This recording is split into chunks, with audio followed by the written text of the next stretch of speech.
Look at we got. Avatar. I don't know if you guys are lined up Finally. the same way as I am on the screen, but Pete's right underneath me, so it's just a bunch of faces. Like it's like a monkey face, and then it's a Natiri face right underneath that. He's to the left of you on my screen. And then you have faces. Where are your faces, Kevin? You know what? I'll add some faces. Let me see if I can find some. Hang on one second. Let's get some fucking faces in here. Did you not watch a James Bond? I watched half of it because I found. Have you ever heard of the streaming service Tubi? Tubi. Yeah. Mm-hmm. Yeah. So they had them all on there. So I was cranking. Got halfway through Thunderball and I had to stop. And then July 1st hit, and they lost it on July 1st. Oh. So it's like, fuck, man. So I lost it. So I've got to find somewhere else to watch it. Oh, okay. That's funny.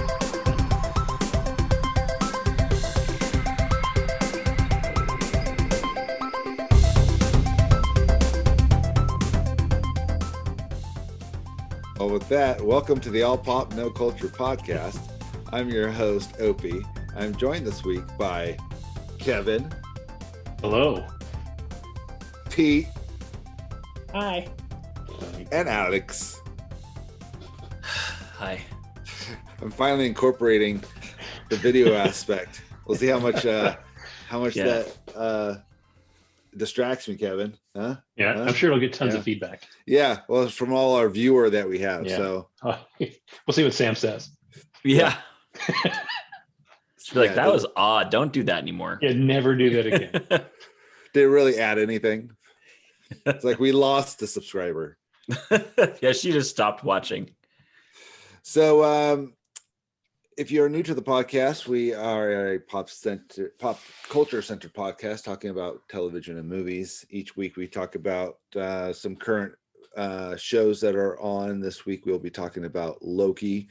There's a few shows that have come out that I am watching, and we'll talk about that, as well as we go through movie franchises that we are assigned from a spin of a wheel. And this week I will be sharing my reviews of Lethal Weapon 1 and 2, and Alex will finally be closing out his franchise of Planet of the Apes with the third installment, and thus spinning the wheel again for a new franchise. So it's what he's been putting off for literally a month, and now it's time to just nut up and take your chances. And looks like Pete has finally joined us in knowing Avatar, which is quite interesting that, you know, there's so many sequels planned for this, and he's not behind now. He's able just to watch the one after, like, was it like 10 years? Something like that. Yeah, it came out in like 2009, I think, or something. Yeah. So it's just crazy where it's like, all right, you know, I'll watch it when I need to. It's not like the sequel's coming out. So we'll finally hear what Pete thought of Avatar. But before we get there, let's see. We'll just kind of go around the horn as far as what we've been watching this week that we can recommend to not watch. So let's start to my left. Kevin. Yeah, you, buddy. Yeah, it's me. Is that working? I cranked through some stuff. I was telling you guys, I tried to watch my James Bond movie and had some technical difficulties there. So hopefully by next week I'll be done with that. Hopefully. I bet you can guess how it ends, though. You've already seen how it's set up. He's going to be banging somebody that didn't want him to. Jesus Christ. I hope someone just tuned in right there. Now, what's this show about? Oh my God. Yeah. Yeah. What's that say about the person? It's like, oh, okay, I found it. Yeah. I found the channel. So I watched a bunch of basically TV series. I watched the latest episode of Bad Batch, which felt like one of those filler episodes this week. It wasn't anything particularly special, I don't think. I'm almost done with Mayor of Easttown. I hit that where they find their first bad guy. That was a hell of a scene. Oh yeah, in the house. Yeah, I don't want to get too spoilery, I guess. Like, but yeah, I was like, oh shit! Like I literally looked at my wife. I was just like, didn't see that coming. Like, no, that was not a plot twist that you're just that was waiting not for. foreshadowed at all. I was like, holy shit! So that was a solid moment. Yeah. Let's see. I caught a show on Peacock called Girls Five Eva. With it's interesting. It's written by Tina Fey. It's definitely a comedy. It's got Paula Pell. She's from I think she might have been an SNL writer or something before, but she's also on AP Bio. And then it's got what's the singer's name? Shit, I forgot her name. Anyways, and then Renee Elise Goldberry from Hamilton is one of the leads, and Busy Phillips. And it's a comedy, and it really is taking its shots at the music industry and kind of the way that it treats women. Because the plot of the show is these girls were in like a Spice Girls type band that were like a one-hit wonder in the 90s. And then through a series of events, they kind of have an accidental comeback. And it's how like all of their songs that they did before were like fucking awful. Like they were about like trying to track down a sugar daddy, or they were just all really bad songs about like women in general. And so, they're kind of trying to find their way, and they don't have a manager anymore and all that shit. So it's kind of a mockery of, the way that bands were cranked out back in the 90s, Is that a comedy? Stuff like, yeah, it's definitely a comedy. It's very silly, but it's also like when you really look deeper, it's pretty smart too. It's not always great, but it's good enough to watch. What's it called? And then it's called Girls Five Eva, because that's the name of their band. That's because so that was cool. That's on Peacock, so most people won't even go find it anyways. I don't know how Peacock is doing as a network, but nobody ever talks about it, so I feel like it's still trying to find its way. If you have Comcast, you have it. That's the thing. It's just included in Comcast's subscription. And then on Apple TV, I've been watching Lisey's Story. It's a Stephen King series with Julianne Moore, and I think it's Jennifer Jason Leigh, and is it Clive Owen, I think. That sounds right. Yeah. And I'm a big Stephen King fan, so I'm into it a little bit. It's definitely very surreal. There's a lot of parts of it that are kind of confusing, and I don't know if they are even made less confusing by me having read the book or not. So it's an interesting series. It's very just very kind of artsy, and some of the stuff that it doesn't really explain stuff out of the gate. So weird shit's just happening, and it doesn't really make a lot of sense. So the first episode, I think, was particularly difficult, but it's well made and well acted. So I'm liking it so far. I think there's only 1 or 2 episodes left. I watched the most recent one last night, and then I went on a kick of trying to watch movies that I thought would be good and were not. I watched, it's called The Woman in the Window on Netflix. Did you watch it? I did. I saw that. Oh, dude, like that movie should have been so good. Like if you look at the cast, you got Gary Oldman, you got Amy Adams. Julianne Moore shows up in there. And Jennifer that was Jason Leigh. And that was a complete fucking shit show.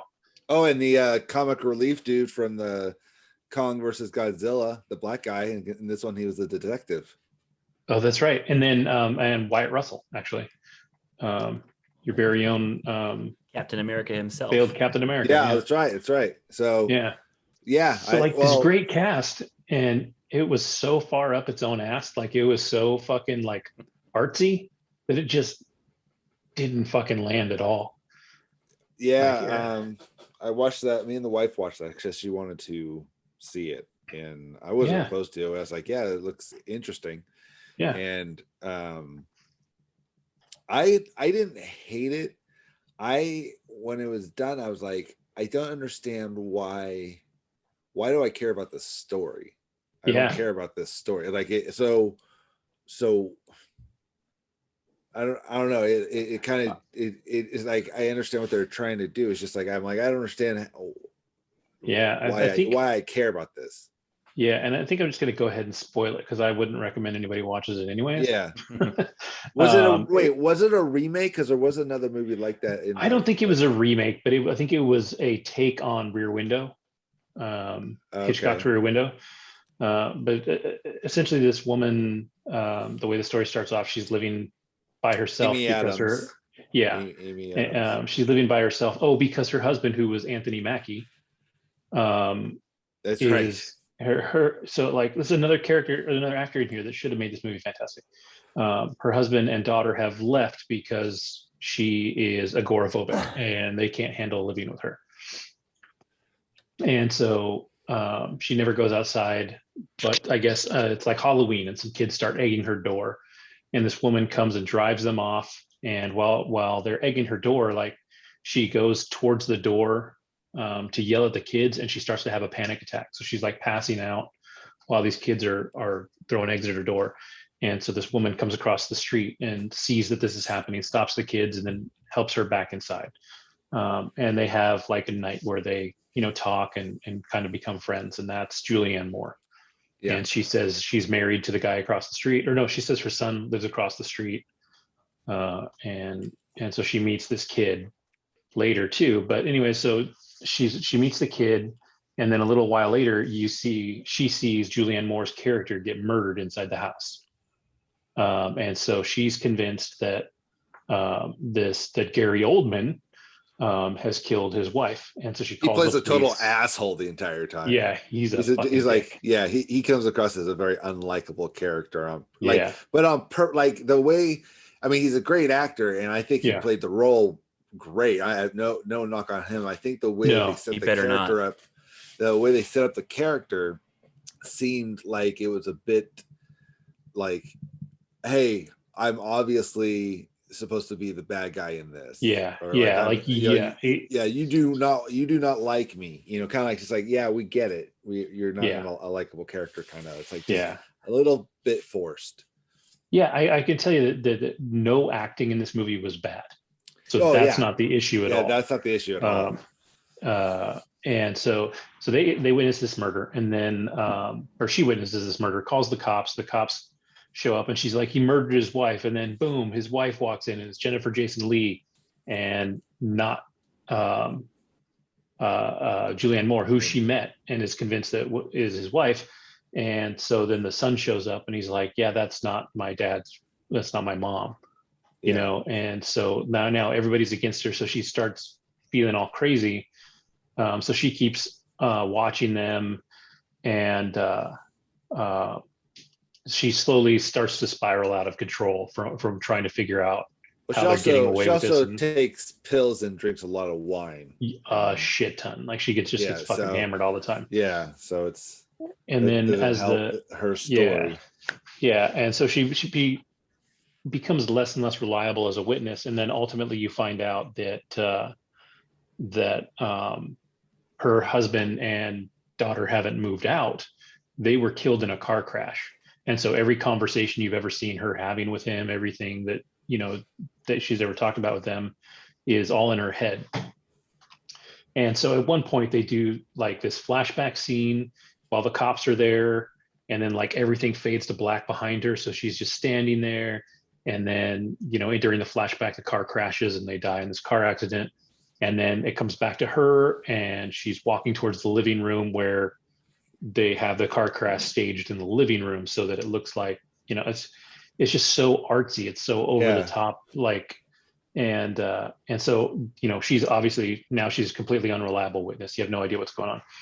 And then it turns out the big plot twist at the end is that the son, who has been sad and depressed this whole movie, is just pretending to be sad and depressed. He's actually the one that killed Julianne Moore's character, because that's his actual mom.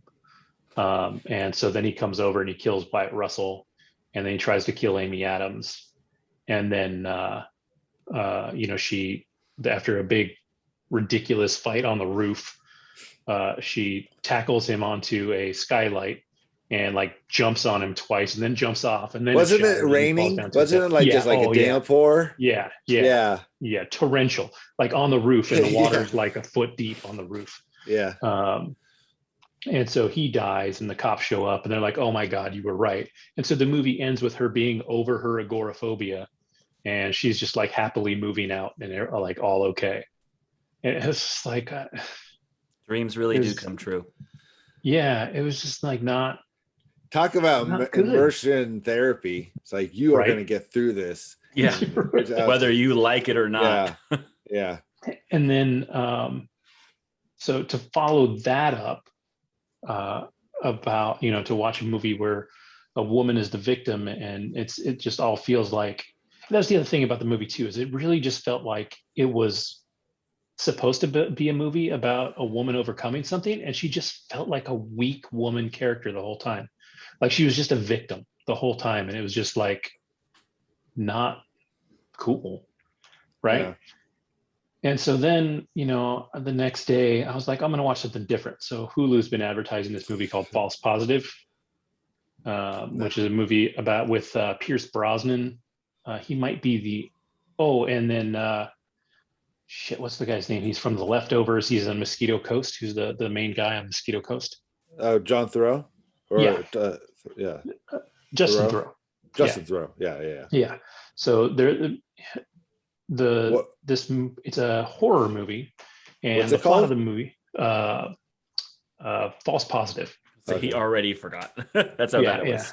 It's like a horror thriller, and the idea is this couple's been trying to get pregnant, Justin Thoreau and this woman who I don't recognize as an actress, and he goes to his old instructor from med school. He's a plastic surgeon, and hooks up with this instructor for med school. I'm going to ruin this one too because I don't really give a shit.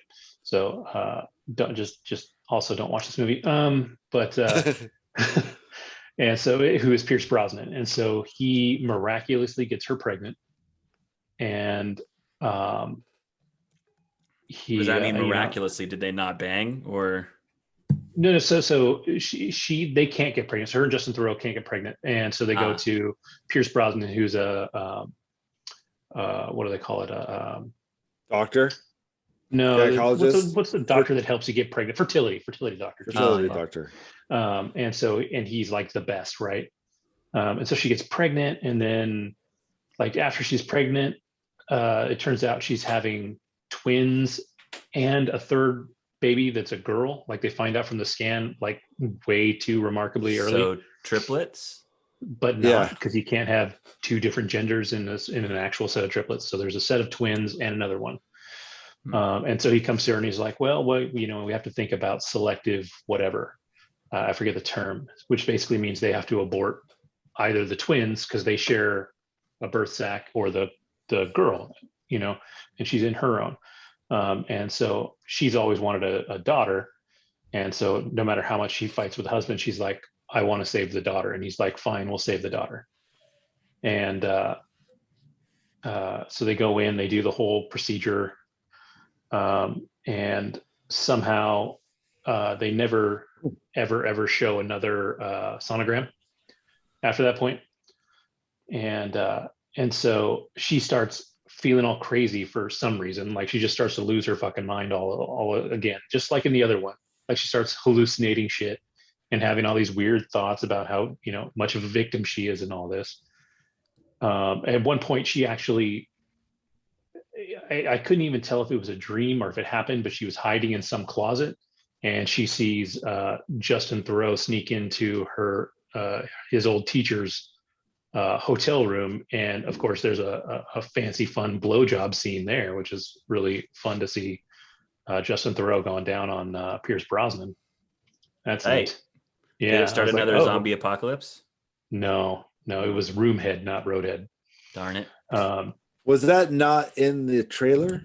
I mean, how is she going to get people to watch this? Yeah. And so, like, long story short, it turns out that they never aborted the female, they aborted the male. sorry, they never aborted the twins. They aborted the female without telling her. Like I said, apparently she never had a sonogram after this, so she didn't see that she has twins growing in her fucking stomach. So she has the twins. She's all pissed. Everybody, her husband's like, "Oh my God, I feel so bad for you that I did this because I knew." Like he's like, but now it's so much better. She's like, "What the fuck?" So everybody made this decision for her and without her. Was this in China? Oh my God. And no, because they would have taken the one, not the two. Oh, absolutely. There would have been no mistake there. Yeah. And then it turns out she confronts the doctor and he's like, "Oh, these are going to be the best genetic kids you've ever had because they're mine." So he impregnated her with his own sperm instead of her husband's. And again, she didn't know. And so she goes batshit crazy and murders him in his office.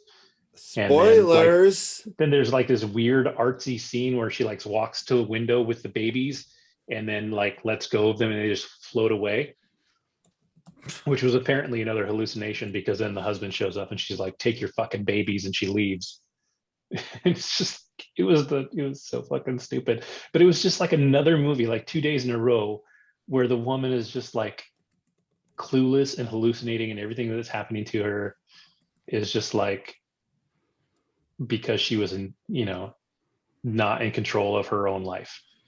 And I was just like, it's just bad. It was not good at all. Sounds like a string of winners. Yeah, I was really disappointed. Yeah. And then so to finish off my week, I sat down and I decided that it's time to finally rewatch Stargate SG-1. It's about time. Yeah. So I got my way back for it. And this show, I didn't realize that it was so old that it's still in the square format. The 3:4. So it's not even in widescreen. 4:3. Yeah. Yeah. So it's I think in 1997 it was the first season, and it runs for 10 seasons. So I got to strap in. But I did watch it a long time ago. I watched it kind of when it aired, off and on. So I never saw all of it, but I've always been a fan of it. What I really loved in watching it now is that MacGyver is one of the main characters, right? Well, in the very first episode, they're talking about trying to get something done. And they're like, "Oh, we had to MacGyver this thing to do this." And so it was a little meta back in 1997. Sure. But yeah, it's, if you're a fan of that brand of sci-fi, it's a really fun show. So I'm actually, for myself, I'm excited to just watch it again and get back to that. How far are you? I think I'm only like 5 episodes into the first season. Oh, okay. Like you just started. Yeah, I've got a long way to go.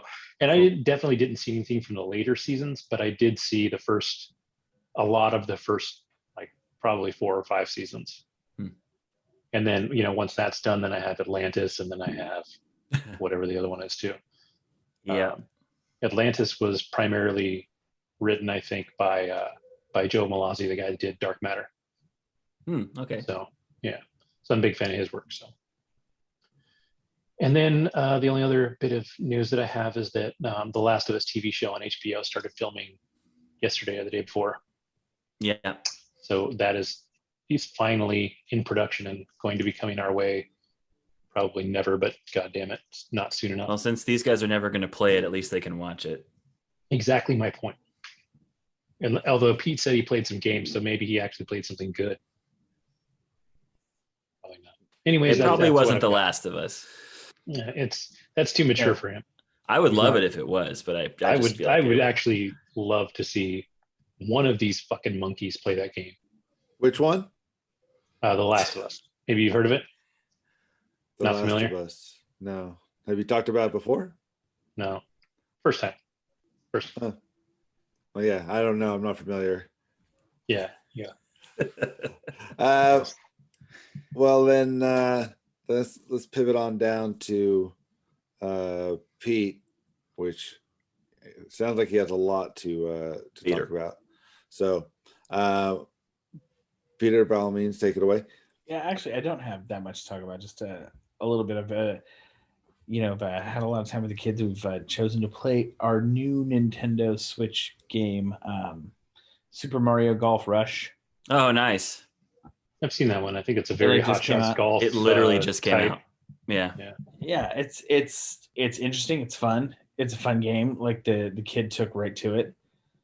It's just it retains that same like easy difficulty that even the original Nintendo Golf had, where if you figured out exactly where to hit it like each time and just follow the guide, you'll stay competitive. She's kind of figured that out. So it's a lot of fun. I found I didn't grow up in a house with a Nintendo. We had a Sega all the way from the Master System, and then Explains so right much. to the Genesis. Yeah, I really like. I'm just joking. Thank you. Yeah, you could save money on your therapist bills right there. I had a Sega. Yeah. Actually, we can do a whole episode on. No, Sega was fun. Master Yes, System was not that bad. No, it No, had it a lot of good games. I was exposed to a lot of Nintendo. All my friends had them.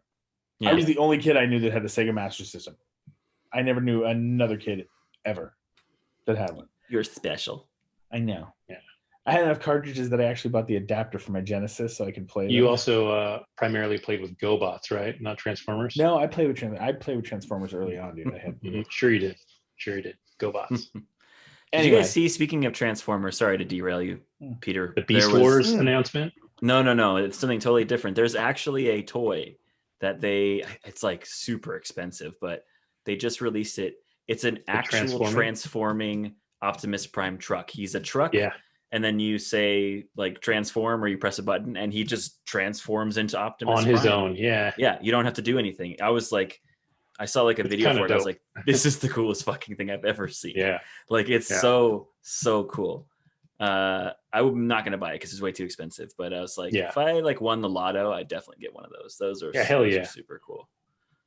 Dude. I did not see that. That sounds cool. Check it out. Just look up like Optimus Prime toy. There's like, it just happened recently. So like all the articles are probably going to be about it, to be honest. Like it's the last couple of weeks. Super cool. Right. Yeah, I did I'm looking forward to the Beast Wars thing a little more than I thought I would be. I don't understand how. I mean, you watch the last couple of movies, they obviously don't give a shit about the how. They just do stuff. So whatever, but fucking movies. I hope each time, especially with the way Bumblebee was. Yeah, Bumblebee did give me hope, but I have a bad feeling about the next one. Yeah. Oh yeah. Take it back to like the Marky Mark timeline or whatever it is. That'd be great. That'd be perfect. How does he keep getting hired for movies? He's awful. He's awful. I've never seen him pull out a good performance. No, you know what he does well? He actually does the like buddy cop movie, that kind of thing well. Like those like the family daddy movie. No, like the family movies like that. Like he's in one with like Will Ferrell. Yeah, really play off each other. I've caught a little of each of them. I've never watched a whole one. I've been like, oh, what's this? And watch 20 minutes of when it's on HBO. Yeah, if he can be a little silly or a little ridiculous, then he's fine. Yeah, it's when he has to be like the serious lead that you're like, though he actually wasn't that bad in Instant Family. If you watch that, never saw that. No, I've never even heard of that. It's good. Avoid almost everything he's in because I've seen enough at this point where I'm like, I never want to see a movie that you're in ever again. It's the heartwarming tale of how he and Rose Byrne foster 3 kids that they adopt. It's all it's got the whole foster kid. It's a sweet movie. You already lost me. I hate kids. I know. You're like, I have enough of those. Yeah. Continue with your watch list, Peter. Apologies. No, not at all. Let's see. So then, I guess the next and really kind of only thing I have other than playing a lot of that, it's been of note, is Avatar. Yeah.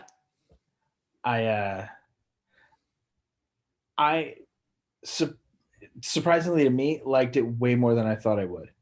I felt like it was going to be one of these things where it was so overhyped that I was going to watch it and be disappointed. It's totally a Pete movie. I mean, I like it too, but like I had no doubt that you would enjoy it. Yeah, no, it's really fun for what it lacks. It's like, frankly, it's like all the Star Wars movies in a lot of ways. For what it lacks in depth and breadth of character in some places, and just like dialogue writing. The dialogue is rough for sure. Mm-hmm. You just go with it because it's so fucking beautiful, and it still is. And I'm talking about watching it on a screen in my house. Mm-hmm. I I will hopefully, if they do release it in the theaters again before the sequel comes out, they will for sure. That I'll go and see it on the big screen because I already got tickets for Black Widow. Yeah, Thursday night, 9:20. Yeah, I would say if Avatar comes back to the theaters at some point, they do it in 3D. It's one of the few movies that I would actually recommend watching in 3D. There was a bunch of stuff. Yeah. There was a bunch of stuff that they did for that. Souls of Awa, like jellyfish shit that fly through the air. Those are all flying around, and you're just like, it looked really cool. And actually, the command room where all the all the monitors and stuff were. Yeah, that was pretty dope too. There's a lot of stuff that they did that was really cool in 3D. Yeah, it was definitely tasteful in 3D. I will agree. Yeah, it was not over the top. Cool. So you liked it? That's good. I really did. It was there was a lot more to it than I thought there would be. You know? I mean, it's derivative. Incredibly. And like you said, and I agree with you 1,000%, the dialogue at times, you're just like, oh, what the fuck? Like it's rough. It definitely is rough at times, but it's entertaining enough. And it's just fun to look at. And they had the ability, I think, and I think they missed, but they had the ability to really build out the world with like a much deeper history and like more lore and things to make it a little bit not feel so shallow, like you were saying. Yeah. I feel like they missed that. So I'm hoping in the sequels they explore a little bit more of just like they briefly mention all the other tribes on Pandora, and you know, they talk a little bit about their spiritual connection to this, and like there's so much there that they just kind of did the surface level stuff to get the movie out. But I hope they dive a little deeper in some of the sequels because they have potential to do some cool stuff. I wouldn't be surprised if, because this is on Disney Plus and the way it goes through, if this winds up being the launching point for some TV shows on Disney Plus, maybe focusing on the different tribes that are around. I think it depends on how the movies do. Yeah. Well, I don't think they would jump into that at this point. The Ubisoft video game that's coming out is a different tribe. Oh, it's not the ones who are in Home Tree. Like that's like Neytiri and her family are like one tribe. I don't know which one it is. I don't think it's one we even saw in the movie. Like they're probably on the complete other side of the planet or something.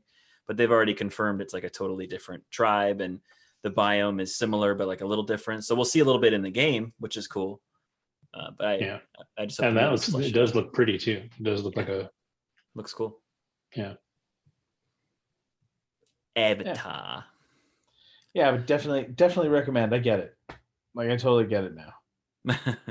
Well, some people hate that movie. Yep. Really? Yeah. I can't see hating it.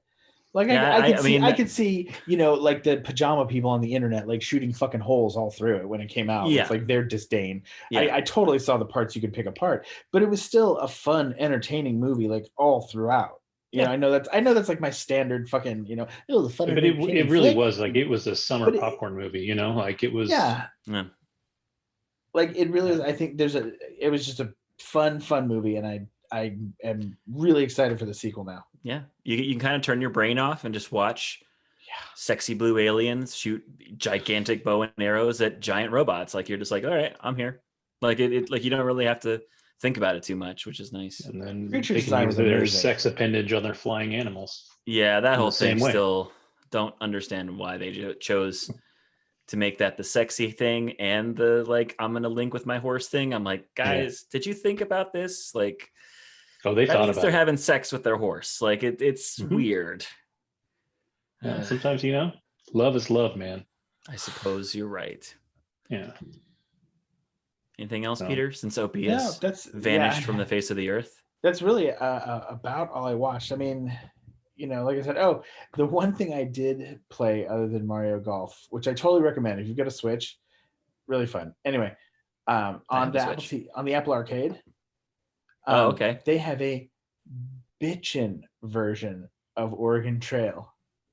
I saw it. You recently. know what? I downloaded it. I haven't played it yet, but I did add it. I did see it, and I read a few reviews, and some people were like, "This is great," and other people were like, and I never ended up getting it, but I definitely was tempted. I think, and I played a few different mobile versions as it's come out on my phone, and there's been a few. You know, and this one I think is the truest you can get so far to the old one if you were a fan, yet give it like a modern feel, a lot more information. There's a lot more challenge to it when it comes to certain things. You have to plan out a lot more. There's, the same thing. You collar, they got different ways of scoring things. Hunting is basically still the same, but it's just fun aim a cursor and then try to shoot your bullets on time. No, it's not. Well, yeah, basically, but there's no cursor to aim. It's just touch here and do this. It's fun. It's a lot of fun, especially if you're a fan of that and you kind of like get nostalgic for that. No, it's a solid game. That's all I would do is go hunting.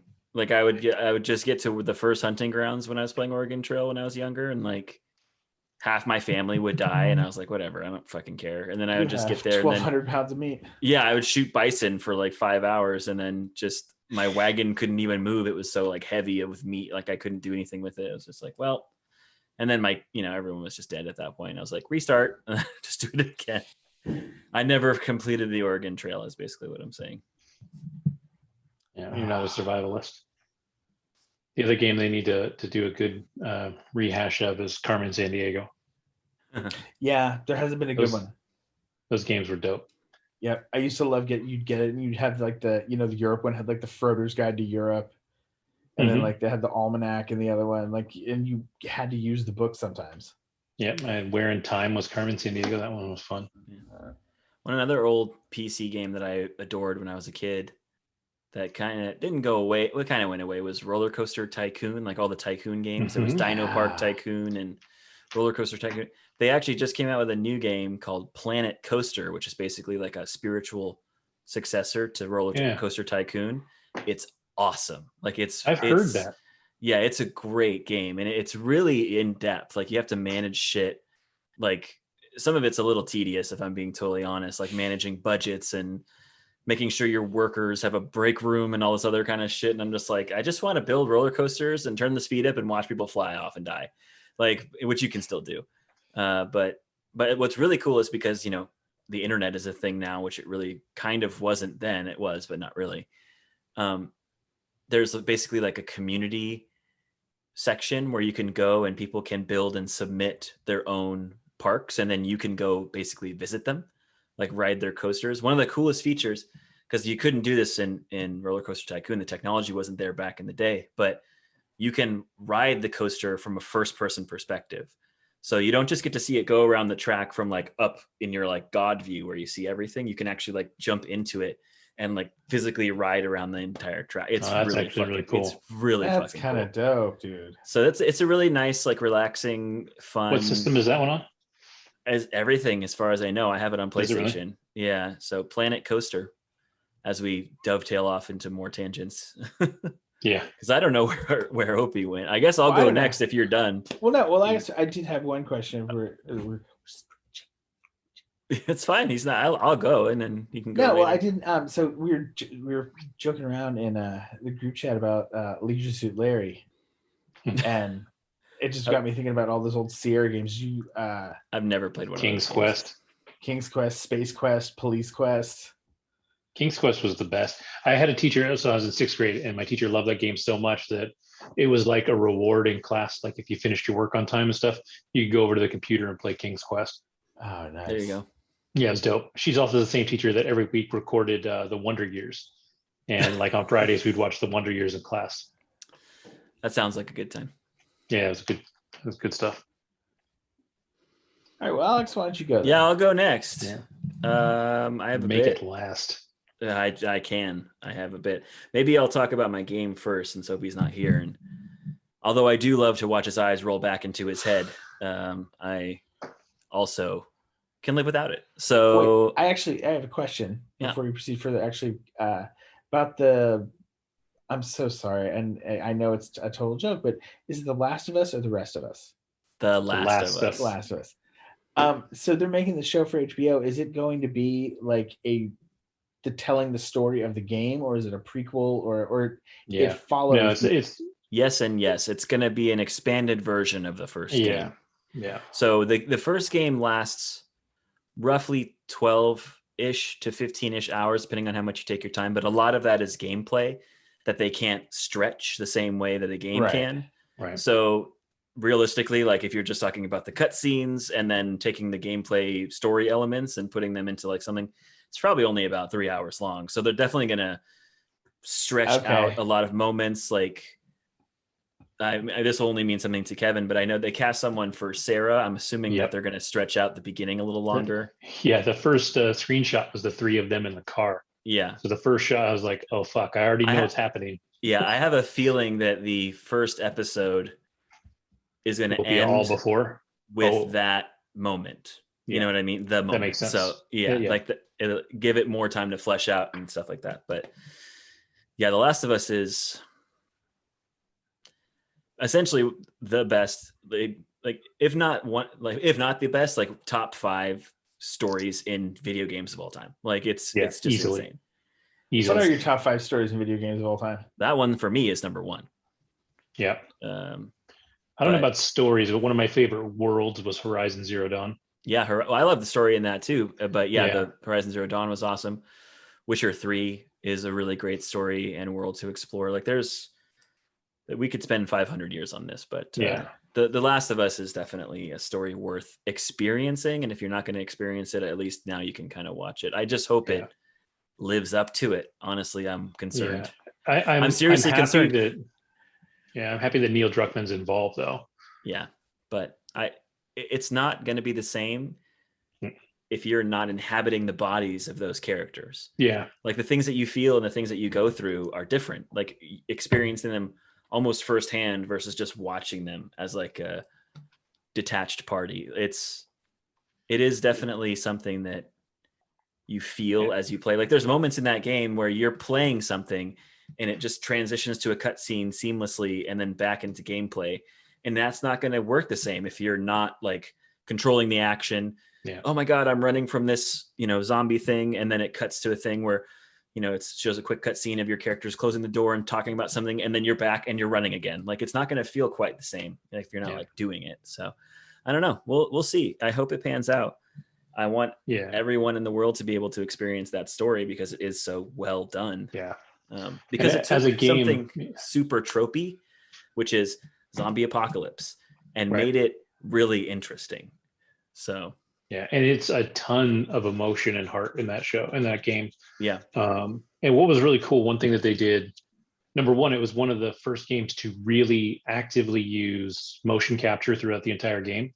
And then the other thing that they did is in those scenes where you're walking around and doing stuff that are actual gameplay, rather, there's a ton of dialogue in there. It just happens like you get to point X in the game, people just start talking about something. And so you catch a bunch of story.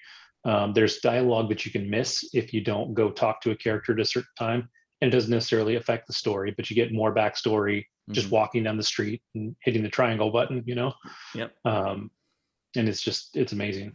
It really, really is. Yeah. I mean, I played that game through probably 4 times because there's a trophy in the original game that you unlock when you've heard all of the optional dialogue.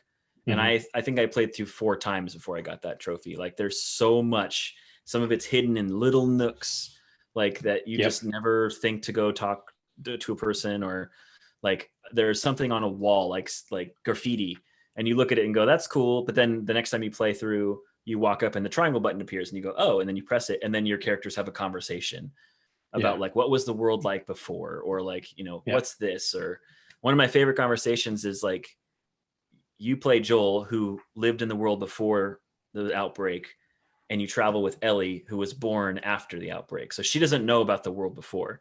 And you go up to like this, there's essentially like a strip, like just like a town, like downtown strip of stores and other things like that. And one of the walls has a bunch of posters with like these models, like these supermodels, like super skinny supermodels. And she like walks up and then a triangle appears and you press it. She goes like, why are all these girls so skinny? And then Joel's like, oh, well, it was kind of like a thing back in the day. Like that's how girls looked because it was like attractive. And she was like, that's stupid. It looks like they never ate anything. Like, and like, it's just like these really little quick conversations that like really give the characters a lot more depth and really like show you who they are as people. It's just like really, really, really good. So Yeah, and the Fingers acting crossed. is fantastic. So Yeah. Again, that's the other thing too, is like people are flipping out over the show because the casting is so different. Like the essentially the two main characters are Latino instead of white, right? Like everybody was Bella flipping out Ramsey's about that. not Latino. No, but Pedro Pascal, Pedro and Tom. Oh yeah, Joel and Tommy. Yeah, Joel and Tommy are now Latino, and obviously Sarah is too. But yeah, that's another really thing that if you haven't watched it, Alex, because you're probably the one that would care, but if you find if you look up Retro Replay on YouTube, that's the Troy back in the, it's not both of them anymore. That show split up. No, it's just Nolan North now. But there's some stuff behind that I can tell you about at some point if you want to know. But they did a playthrough of The Last of Us, and so when they were playing through that, they brought in a bunch of actors from the show. So they actually from the game. So they talked to the girl that played Sarah about all her scenes. I did watch that. Did you watch it? Mm-hmm. Yeah, not all of the episodes. I watched that first one with the actress who played Sarah. That was really touching. Yeah. And they were like really watching good. some of those scenes together.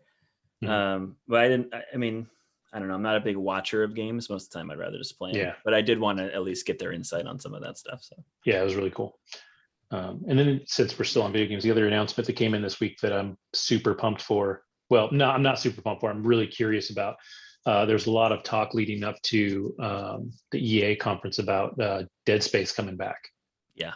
And then they announced it, and it's just a remake of a remaster or whatever of the first Dead Space. That's fine.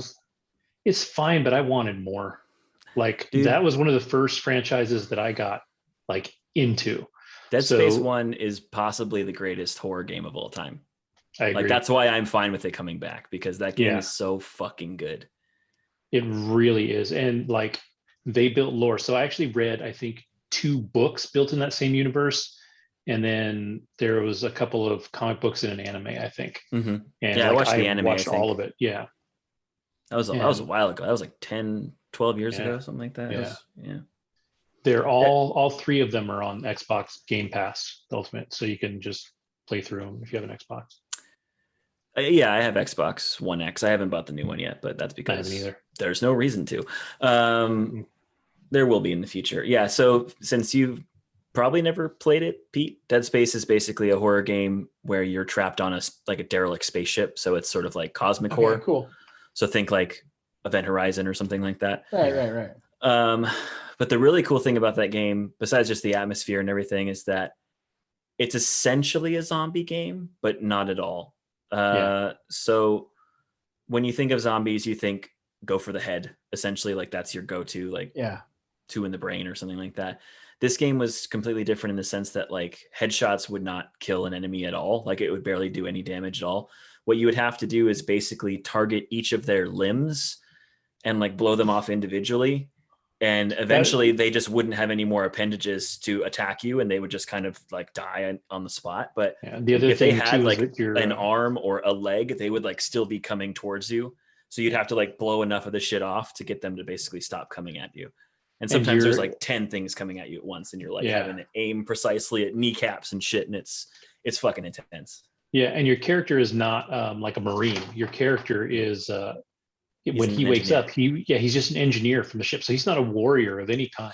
So what he's fighting back with is like saws and other stuff. So a lot of the stuff that he uses isn't necessarily a traditional weapon. His main thing is a plasma cutter, which is a tool for like welding and cutting up metal. And he just like modifies it to be able to cut off limbs, essentially. You do find eventually some, like you find like a barracks and you get like an assault rifle, but like for the first half of the game you're using, like Kevin said, like saws and plasmic tools and all this. It's really non-traditional, and that's what makes it so cool. And the atmosphere is just amazing. Like, that game is... the sound quality in the first game, like or at least for the time, I don't know, I haven't played it in a little bit, and I have it on Game Pass, I need to play it again, but was top notch. The acting in it was good. Or the voice acting in it. But the story and the world were a trip too. Like it was more than we're making it sound like. Yeah, I don't want to give it away because I do think if people should play it. But yeah, there's a lot going on. It gets pretty trippy, to be honest. Yeah, for sure. Yeah. And one of the really nice things, like that game, it came out a long time ago. It was like really the first game to embrace what's called a diegetic HUD, which means that you don't see like your health in the bottom corner of the screen and your ammo in the other corner and like a mini map up here. Everything is built into your character. So he has this like tube that goes up his back, and that's your health. It's like a certain amount of notches. And if you're at full health, it's green and it's all the way at the top. And it's just like on your spine. And then if you get hit, it goes down a little bit, eventually turns yellow, then red, and then eventually you die. But like you don't have like any indicators besides that kind of stuff. Your ammo, the only way to know is to aim your gun, and then a little display pops up on it and it says you have 9 bullets left. Like otherwise you have no idea. There's no way to like really look at that. So just like the way that they really like just immersed you into the world and didn't distract you with all this typical video gamey bullshit, to be honest. It was like really unique for the time. Other games have done it since, of course, but like it was really the first one to embrace like the no HUD. You are this guy in this world. These are the tools he has, so these are the only tools that you have. Like it's really, really kind of revolutionary in a lot of ways. So, and what system did this first come out on? Like the 360 generation of consoles. Yeah, so it would have been. It might have only been on the 360 at first. I can't remember. I actually met the guys that Well, no, I can play that. I can play that game. I got a 360 still. Yeah, do it. If you could find that game, very much worth it. And I bet if you found the original, it's probably like $12 on eBay or something. Yeah, like you're not going to break the bank. No, in fact, I may still have my play it. Yeah, I may still have my copy floating around at my parents' house somewhere. Might be able to get that, but. Anyways, wow, we went off on such a I don't know where he is. Does anyone want to text him? Well, oh no, he did throw into a group. Oh, did he? I didn't. Yeah, it's like he just said, keep going, dealing with the situation here, all good. Okay, well, I will keep going. Yeah, keep on going and dealing with the situation here, all good. Even though I feel like I've been going for a while, but to keep it on track with video games, and then also just in case he comes back. I'll get this out of the way. So I've been playing the new game that came out that I've been playing is Ratchet and Clank Rift Apart. So is that on the 5? It's on the 5. It's exclusive at the moment. I don't know. They're taking a lot of games off the 5 and putting them back on the 4. So I don't know. Maybe it'll come there eventually. But basically, Ratchet and Clank is like a mascot. They are mascots, I should say. They've been around since like 2002, like on PlayStation 2. Yeah. They're like really old school. So this is just the newest game in that franchise. If you've played a Ratchet and Clank game before, you've pretty much played this one. They're pretty much all the same, if I'm being honest, which is not a bad thing necessarily. They're enjoyable. They're fun. They're super kid friendly. In fact, this is the closest I've ever seen a game getting to just basically playing a Pixar movie. Like it looks like a Pixar movie, like top to bottom. It's gorgeous. The cutscenes, it's just like you just kind of put the controller down and watch, because it is like you're watching a movie. It's like insanely good looking. The gameplay is super simple. Like you just get a bunch of really fun, unique weapons, and you jump around and shoot a bunch of bad guys. And there's some platforming, and it's very straightforward. Like it's really easy to digest. Even if you do die, you just like respawn pretty much right where you were. So that's very forgiving. But that's what I've been playing right now. And it is essentially like playing a Pixar movie. And I mean like a modern one, not like Toy Story 1 looking. Like it looks like it looks as good as like Luca, which just came out. So it's insanely good looking. But that's fun. If you have a PS5, you should play it. It's a good time. Okay. He's texting us back. Oh, gotcha. Okay. We've been filling time already. Little does he know. Yeah. Let's see. What else have I watched? I started rewatching Always Sunny from the beginning, just because pretty much at all times I just need like a quick 20-minute digestible comedy. And for some reason, I just really was having an urge to watch that. It's been a little while.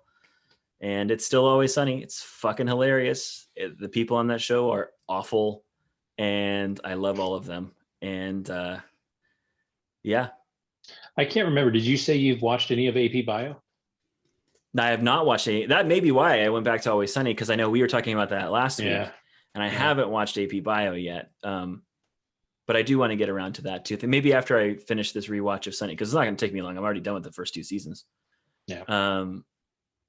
Maybe after I finish Sunny, I'll jump into AP Bio. Because there's a bunch of shows now. Because pretty much everybody except for Charlie Day, because I know Caitlin Olsen had The Mick, which I never watched. I never watched that either. It was okay.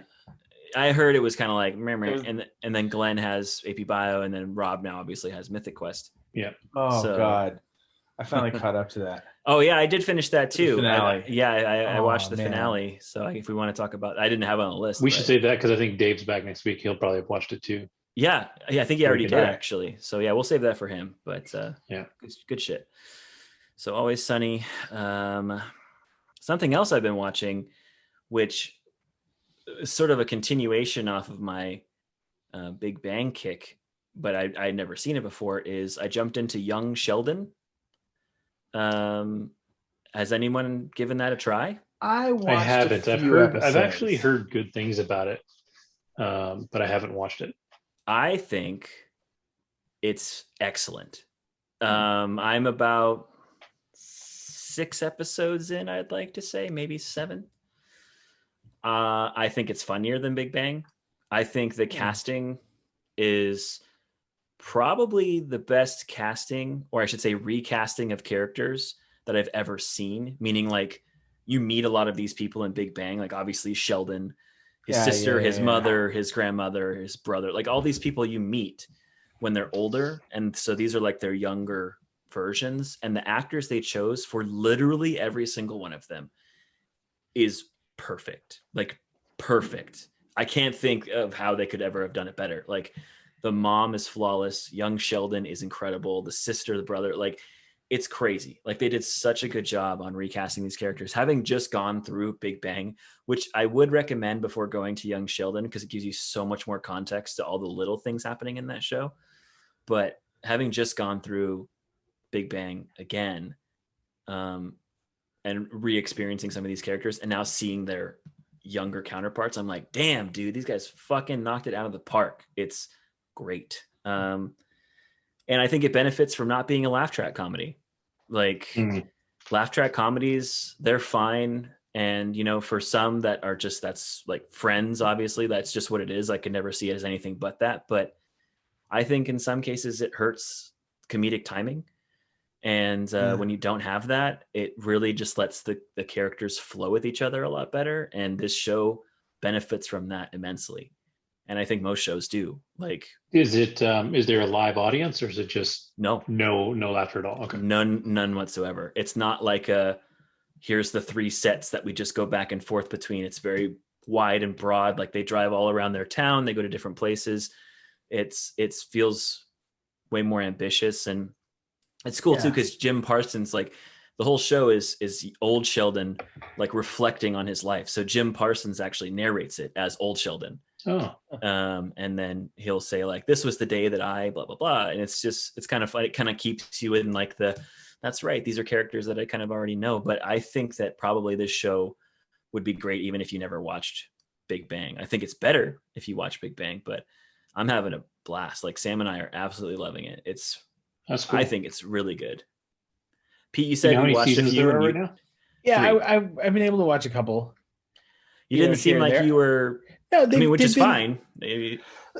They've been enjoyable. I always felt like that was one, like if I didn't catch it from the beginning. And I think, did you not watch the first episode? You just watched random ones? Yeah, like they were. That might be. You know, like I did. I think you're right. I think Big Bang would be good to go back and watch the whole.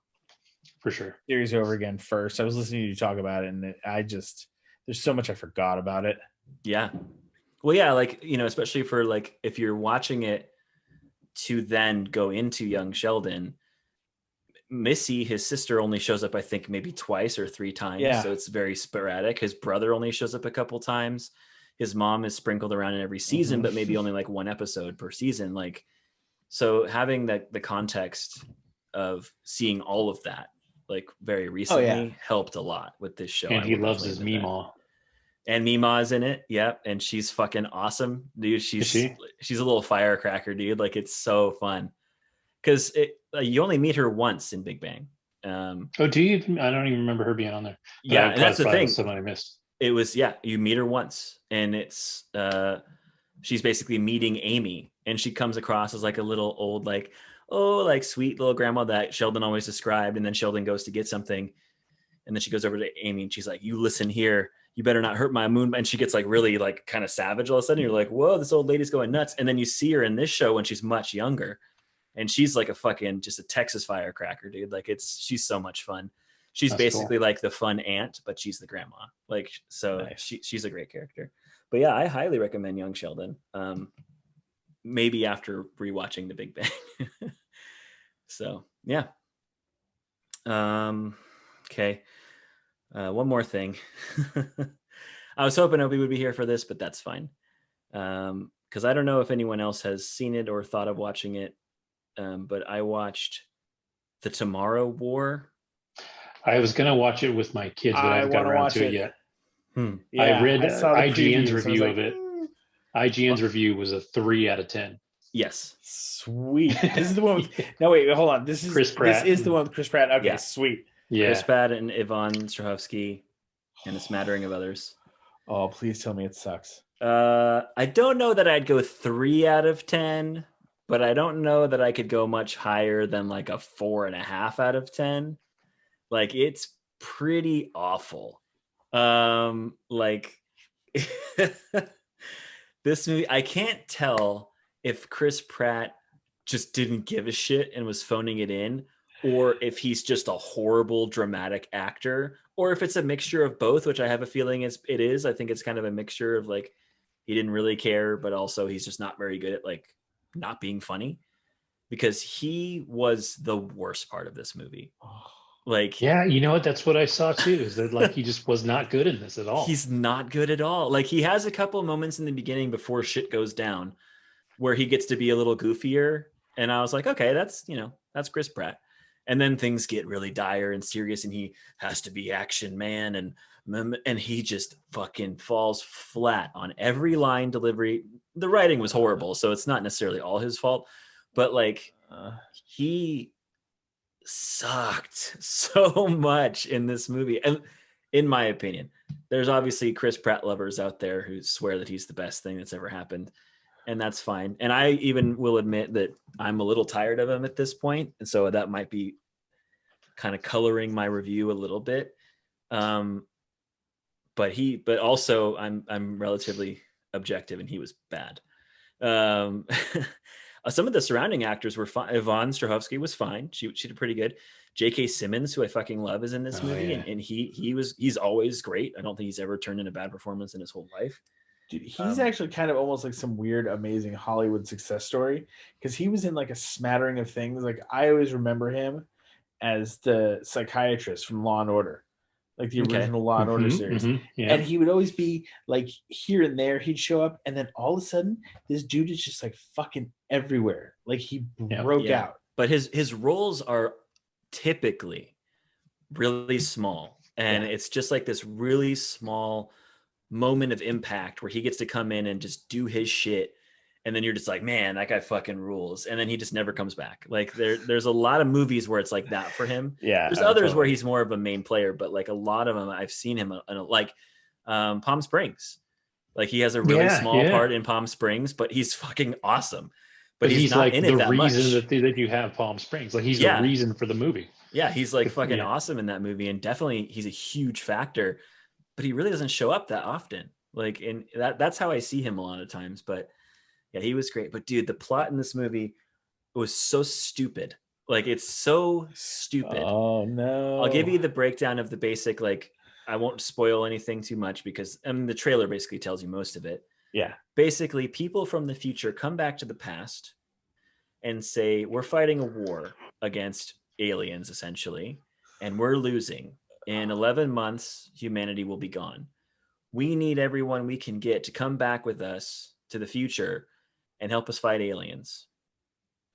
That's the crux of the story. It was and I'm at like, that point so you in the can trailer that I knew that this movie was going to suck, dude. And I've been hoping that it actually is that bad. It's pretty bad. Oh, it's pretty bad. And I know Chris Pratt went on like this viral campaign before the movie came out, and he's like, Tomorrow War's coming out. It's going to be your new favorite sci-fi movie. And I'm just like, they're really trying to sell this, which definitely means it's not going to be very good. And then it's not. But dude, like when the plot happened, I was like, so what you're going to do is you're going to take all of these people from basically now who are living totally fine and normal lives, send them to the future to fight an alien species that they've never seen or trained against. So they're pretty much all going to die, which is essentially what happens. And then you're just going to keep doing that over and over. I'm like, you obviously can travel to the past, send everyone to the past and take the 30 years before they show up to do some fucking research or build some fucking weapons. Yeah. Like instead they're just shoving people into a portal, basically sending them to a future that's basically lost already. And I was like, what is the plot of this movie? Like who thought that this was like a smart idea? Like it's so dumb.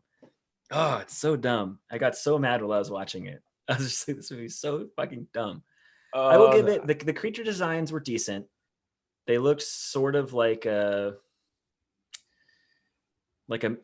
almost kind of like your typical alien, like a mix between like a Cloverfield and then like a xenomorph or something like that. Like they had extra limbs and they were kind of weird and spindly and but they weren't anything super special to laugh at. Some of the CGI was god awful. yes. Like CW shit. Oh my god, I love it. I absolutely love it when you get like a big name actor or like this like awesome cast. Yeah, and the movie's just crap. The cast is really impressive. Like go watch The Woman in the Window. No, I was listening to you with like rapt attention about that, because like when you said who was in it, I'm going, how can this be a bad movie? It's inexcusable. But anyways, yeah, the Tomorrow War. The thing is it's free if you have Amazon Prime. Yeah. So if you want to torture yourself for a couple of hours and just see some really shoddy sci-fi, there are people out there, like there are defenders of this movie. Like especially you mentioned, Kevin, the IGN article, which gave it 3 out of 10. There are a bunch of internet warriors on those comment sections being like, IGN can't review for shit, which is not necessarily untrue. They're pretty bad. But they're just like, no, this movie rocks. It's the best movie. It's Chris Pratt's best performance. And I'm just like, it isn't. Like, again, I don't know if it's a 3 out of 10, but it's not much higher. Like it's pretty atrocious. So definitely go. I definitely don't take any review from any of those outlets as gospel. But when I see a 3, I'm like, yeah. Like when you get an extreme number. Yeah. Like if you're going to give a movie a 10, then I'm like, man, it's probably at least decent. It's probably at least an 8. 3. Yeah. If I see a 3, I'm like, that's probably a turd. There's California like a 10, it's a Nebraska 7. Yeah, it's like a 2-point scale in either direction. So if it's like right in the middle, you're like, this is either a 3 or a 7, but it's not a 5. Like you never really know with them, but this is, oh boy. And maybe you guys will like it more than I did. Like I said, I fully admit to kind of being over Pratt and just not really caring going into this, but then his performance on top of that was like, you obviously got paid before you started this project because you do not care. Like it's dude, it's rough. See, no, this for I do actually kind of want to watch this just for that. Do it. Yeah. Though, I mean, there are entertaining moments for sure. Like I feel like at least this movie from the trailer, I knew it was going to be crap. Oh yeah, me too. Like like Army of the Dead. Yep. Fucking, I got bamboozled on that one. The trailer was so delicious. I did not. I saw that trailer and I was like, that's garbage. I mean, I knew it was going to be fun garbage though. That's that's what I thought, and it just wasn't that fun. Anyway, we were talking about that. We did. But yeah, this was incredibly predictable, and yes, the main actor was just a wet blanket the whole time. So give it a shot if you want. Who directed it? Do you know? No, I don't. I mean, I saw the name when the movie ended, but Not anybody. It's erased from my brain. No, it was the same person who directed Lego Batman. That's right. Yeah, I think it was, which was a really fun and kind of awesome movie, to be honest. Yeah, this was, I guess, their take on trying to do something serious, and they fell flat on their fucking faces, dude. Well, I can't really stretch much longer. I mean, I could continue talking shit about this movie, but I don't want to spoil too much because I think it's kind of one of those movies that I still want you guys to watch, if just to come back together to shit on it together. Like, that's kind of what I'm feeling. But yeah. So it's Opie's turn, but he's not here. You could probably kick off Apes if you wanted. Should I do that? Well, you can either kick off Apes or... I've been talking for a long time. I'm kind of like over myself right now. I'll tell you what. Why don't we take a short break for station identification? That sounds okay. Yeah.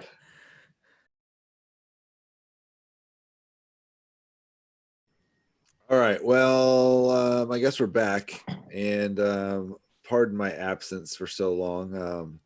Domestic situation that had to be dealt with. Missed your colorful commentary.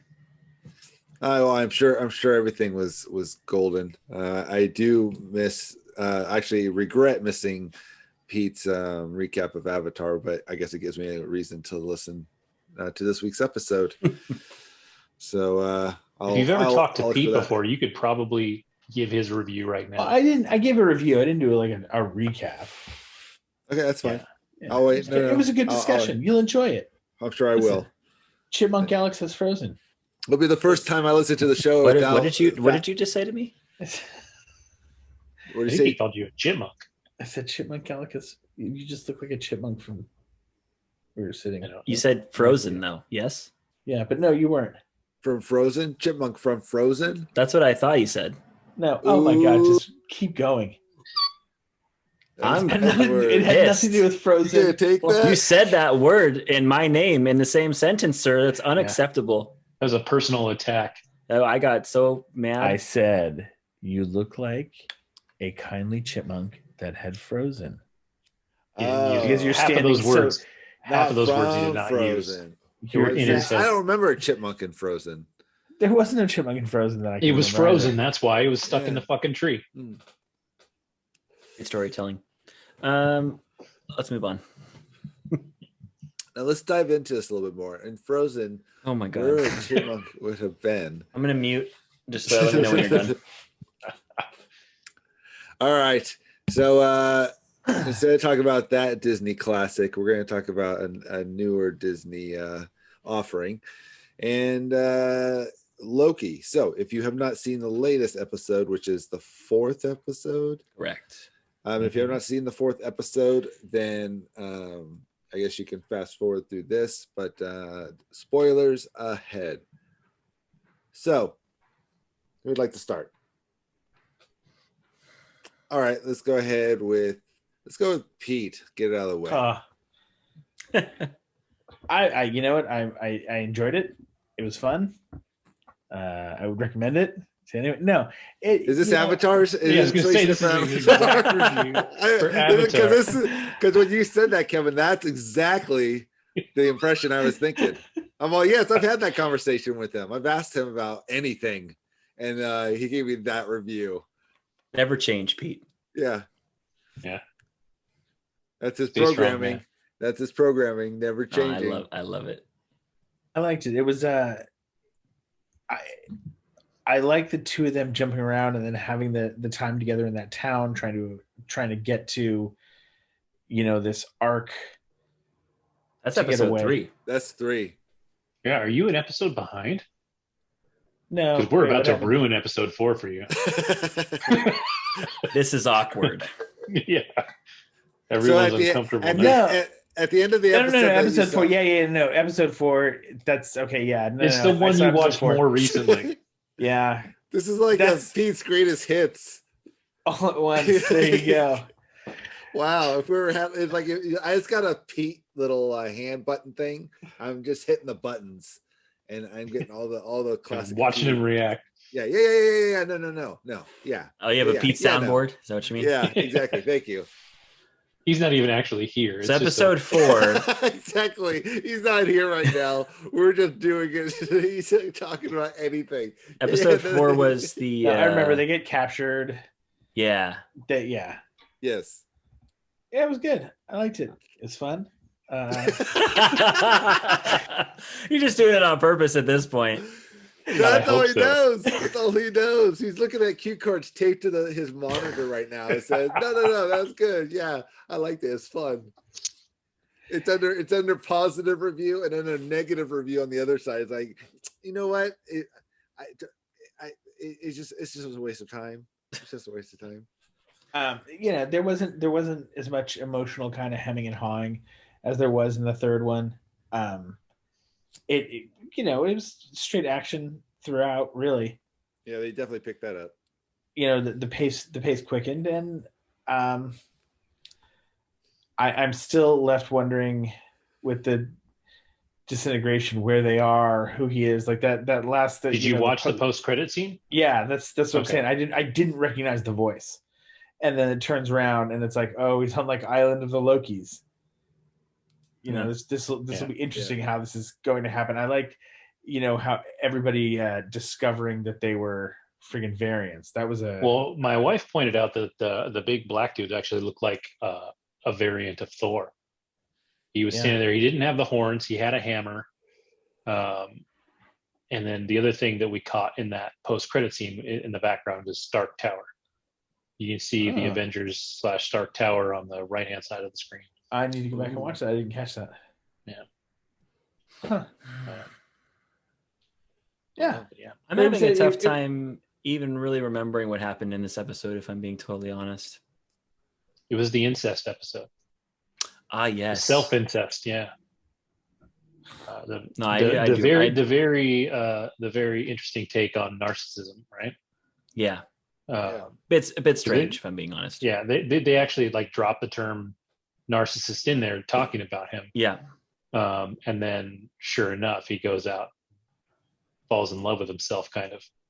I did think that it was kind of cool that they still could pull the rug out from under us, but they showed Sylvie young in Asgard. So she essentially is a Loki, or at least an Asgardian. We don't know still 100%, but I was like, okay, so that more or less verifies it. And then the Sif scene was pretty funny. Yeah, it got a little old. Funny. It was funny at first, and then it got really old pretty quickly, to be honest.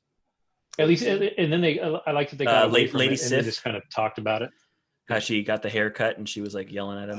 She kicked him in the balls 58 times. She hasn't been seen since I think a Dark World. The first was she in Dark World? Yeah. No, after Dark World she was in Agents of S.H.I.E.L.D. Oh, she was in Agents of S.H.I.E.L.D. Yeah, she one episode. Yeah, I remember that. That's right. There's a whole big hubbub about that now because they're not considering anything TV before WandaVision canon. And it's really? That's kind of makes sense, I guess. That's but also okay. Not that's really. where Agents of S.H.I.E.L.D. went. They went, but also canon after a while. Daredevil, Punisher, all that kind of stuff. That one's still interesting. There's still a lot of rumors about Bernthal coming back as Punisher. There's a lot of rumors flying around about Matt Murdock showing up in Charlie Cox. Spider-Man. He was so good. He was so good. Yeah, he was perfect. He was a great Daredevil. Anyways, back to Loki. He's no Affleck, but right. Yeah. We've already got off on so many tangents this episode. I liked this episode better than episode 3. I know you haven't really, so that's good. Great job. I like this episode better than episode 3, but I still didn't really like it that much. I don't think these last couple episodes have been as strong as the first two. And I think a big part of that in this one for me, because I actually was enjoying it quite a bit more up until the end where he gets zapped or whatever you want to call it with that stick.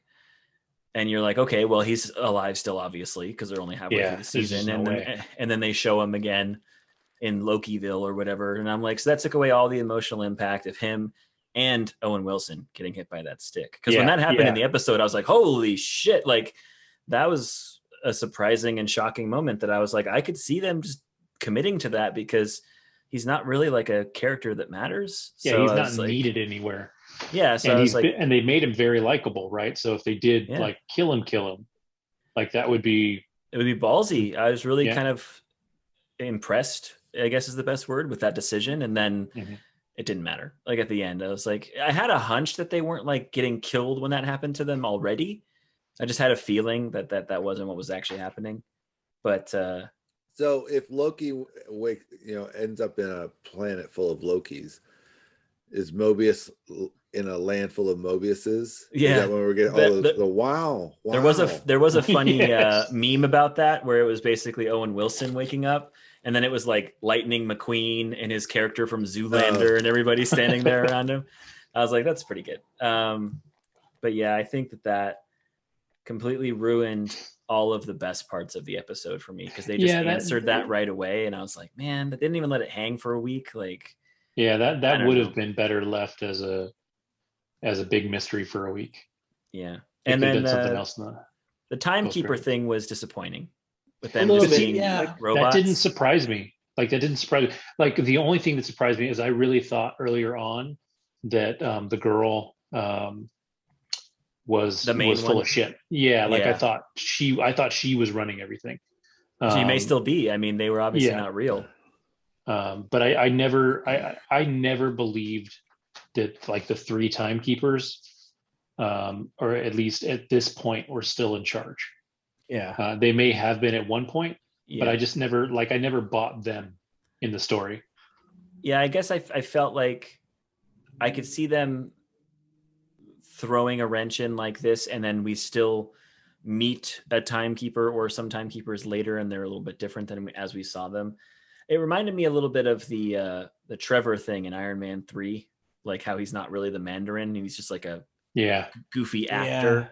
Yeah. Which I actually thought was kind of funny. I know a lot of people didn't like it, but this one just kind of fell flat for me. I was just like, like as soon as they walked into the room, I was like, this doesn't feel like grand enough for like the people who control all of time. Yeah, they're just in this little shack. Yeah, already I was like, these probably aren't really them. And then they turned out to be like robots. And I was like, is this like a Disneyland attraction? Like, this is so weird. Like, I don't quite understand why they chose this, but maybe it'll pay off later. I don't know. I thought that there were good moments in episode 4 that were overshadowed by kind of stupid moments. And ultimately, I don't think it was that great of an episode, though I do think it was still better than episode 3, which is just a meandering side quest. So that's what I felt about that. Yeah, the I think the biggest thing, the thing that bothered me the most about this episode is. Sorry, that's all I got to say about that. The thing that bothered me the most is that they call the episode the Nexus, right? Like it's supposed to be essentially their Nexus event. And then they don't really explain what it was. Like, she touched his arm. That was it. And that caused this massive branch in the timeline. And that's how they found him. But like, I guess all she did in that scene, is that the moment that like he fell in love with himself. And that's what set off the Nexus event or what, like they didn't explain it. So it was also kind of a lame episode name for something that doesn't have any like real structure to it. Yeah, it didn't have the impact it should have. Yeah. And I like the show. I love Tom Hiddleston. I think he's fucking awesome as Loki. And I actually really like the girl that's doing Lady Loki. I think she's doing a fine job. She's not bad.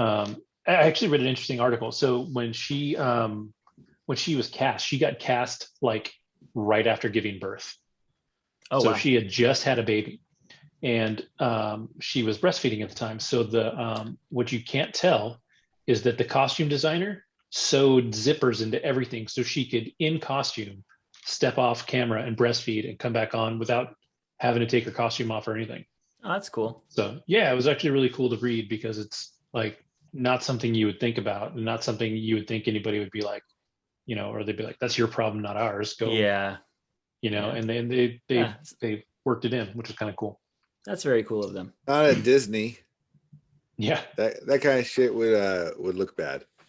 Yeah. Just fucking Daisy Duck unzipping her chest and just. I'm listening. Yeah. I did like the character, and I don't remember her number, but the guard that kind of runs off with Sylvie for a minute. Oh yeah, the main one who's kind of like C20, C15. Hunter no, B15. That was the other one. Hunter B15. Yeah, because she had the B15. long dreads. She's kind of figuring out. I do like that they kind of leaned into the whole like, oh, you guys are all variants, and like some of that TVA stuff is unraveling. Like that's what I mean. There were some cool moments in the episode that I just think were overshadowed by just kind of dumb ones. Like but I like I said, I mean, for me, I probably wasn't as bothered by the three robots. I wish they weren't robots. Yeah. Like I wish it was something else. like holograms But I or knew, something. like I knew when they were fighting. I knew when they got the spears that at some point they were going to attack them and find out that wasn't the actual authority. But just fell flat for me. Yeah. That part didn't bother me as much as the disintegration stick stuff did, because that stuff just felt. But like you said, I think if they had not done the post-credit scene and let that sit for a week, that would have been less annoying. Yeah, I agree. Like when the episode ended, I was like, I mean, in my head, I'm like, he's fine, obviously. Yeah, he has to be alive. Named after the show's named after him. Yeah, but they should have let you sit on that for a week. Yeah, because then you would have thought to yourself, oh, well, we've already now learned that there's a bunch of Lokis, or maybe now it's going to shift to Sylvie because she's technically a Loki. Like you could have like thought about it more. Like it would have been more of like a Lost thing, and now it's just like, oh, we just know the fucking answer. He's just fine. Yeah, I mean, they could have done a whole episode with just her and her trying to, discovering that maybe those sticks aren't doing what we thought they were, and then she finds Loki at the end of that episode. Like there could have been a whole episode of suspense about what happened to him. Like they could have left him, dead for a while, and they kind of took the bullet out of that gun right away. Agreed. But then the question is too, is the kid we saw, is that kid Loki? Because they've, in every Marvel show, they've introduced a young Avenger at some point. So it would be interesting to see, if that's kid Loki in that Rumor shot. is that it is. Yeah. Which kid? The post-credit scene, did you watch after the credits? Yes, I think so. So when he wakes up? There's the kid sitting there with like the Loki alligator on his lap. Is kid? Yeah, there's like potentially 4 kid Loki people sitting in front of her, 3 and an alligator. Okay. Yeah. So, yeah, I mean, I enjoyed it, but I agree. There's things that really either shouldn't have been done in this episode or could have been done better in this episode. No. So. Yeah, I kind of all said the same thing. I agree. It's still interesting enough to watch. It's not anything that like I'm done. I'm not even close to that. It's like it hasn't done anything to turn me away, but it's not doing a lot to entice me to keep watching. Outside of its part of Marvel canon, and I know it's important in setting things up, and I'm still willing to see where it goes. I don't know if losing Owen Wilson was good or bad, or if he is actually gone. I assume he's not. I don't think he is. Yeah. So it'll be cool. I'm curious to see if some like random cameo shows up. That's what I'm hoping. Well, that's the thing too. Is somebody said that we would potentially, like somebody important, not just some idiot off the street, said that we're potentially going to see different versions of characters from the MCU. So this kind of sets up the opportunity to maybe see some funky, weird Captain America, or some, funky Iron Man or something like that. We did see the scene that was in the trailer where everyone assumed it was Loki sitting with Black Widow. Yeah. And it was just Sylvie. It's just the way that the light was cast on her head. It made her hair look kind of reddish. Yeah. So that scene has now been debunked. There's no, well, maybe there's Black Widow, but she's not in that scene. So yeah, good to know, I guess. Yeah. Well. So, yeah, it was interesting. Yeah. My kids asked me today, and I wonder what you guys think. But like at this point, there's been 3 Marvel series. How do you guys rank them so far? So far, for me, it'd probably be Cap and Winter Soldier, WandaVision, and then Loki. But Loki hasn't finished yet, so I can't. Yeah, like maybe Loki will end amazingly. So yeah, there's always that possibility for sure. I agree. That's how I'd put it too. Yeah, I go back and forth actually. Like there were some things about WandaVision that I loved. Yeah, it was great for sure. Like it just ended. I think it ended poorly. Whereas, did you see the drama? Did you see the drama about the ending of that? Well, they redid the ending on Disney. Supposedly, there's a different version of it now or something. I guess the coloring of it changed, so people are freaking out because in one corner you see something like coming down. Well, there's more trees. Like they digitally added more trees into a certain spot, and then people saw like this little image that almost looked like Doctor Strange coming down from the sky or something like that. And and I've watched the video. I'm like, dude, I don't even fucking see anything. I'm like, you guys are stretching so hard to see something, but that's what people do. Yeah, I really enjoyed WandaVision as well. I just felt like we talked about it when we talked about the show. I thought the ending was weak, and I thought the consequences for her actions were way less severe than they should have been. Whereas Falcon and Winter Soldier, I think, maybe didn't have the highs that WandaVision had, or it didn't have like the fun mystery that WandaVision had, but it was just solid all the way through. Yeah. From front to back. So I think that's probably why it's my favorite. Yeah, I agree. It's funny just to think about because my kids all agreed that they liked WandaVision more than Falcon and the Winter Soldier. And that's cool. Like, I think that's a totally acceptable. But I think too, because they're younger and that one was a little flashier and a little more fun. Yeah. And you know, Cap and the Winter Soldier is a little more, you know, dramatic and serious. Adult. Yeah. Yeah. For sure. Now we lost Pete. We're just losing everybody. Yeah, I mean, again, the Marvel, I have yet to see anything that was started off as a film franchise that created a television show that really drew me in, which this definitely is. You know, it's you know, these 3 shows wouldn't exist unless we knew of the characters ahead of time in this sense, you know, from the movies. So the expectations are I wouldn't say low, but they're not like I'm expecting this, what I see at the movie or that quality, you know, just based off, you know, who you're going to have and length and all that kind of stuff. But so until then, it's like, yeah, it's interesting. It's entertaining. I'll keep watching, you know, just it's been so bad. I'm like, I'm not going to, outside of Iron Fist and Defenders and Luke Cage season 2, but that's not canon anymore. So, and I gotta say, those 3 seasons alone I'd say are worth the loss of Daredevil and Punisher. And that's rough, man. Jessica Daredevil Jones was so good, all 3 seasons. Third season wasn't as good, but I didn't really like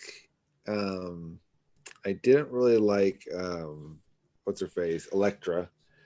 I thought Wilson Fisk was great. Yeah. Vincent D'Onofrio did amazing. Yeah, he did. He's another one that's rumored to come back as his character. That'd be cool. That'd be super cool. He did great. And then I didn't like the secretary chick from you hate her the whole True time. Blood? Yeah. Karen. Yeah, that was her name. Yeah, where every scene came straight from a fresh cry. or she's about to. I did. She didn't bother me that much. Her whole arc, I was like, how the hell she started off as this unemployed person to an office manager. All of a sudden, she's a reporter. She gets this dude's office because she knew him a week before he died. It was, that whole thing. It just, yeah.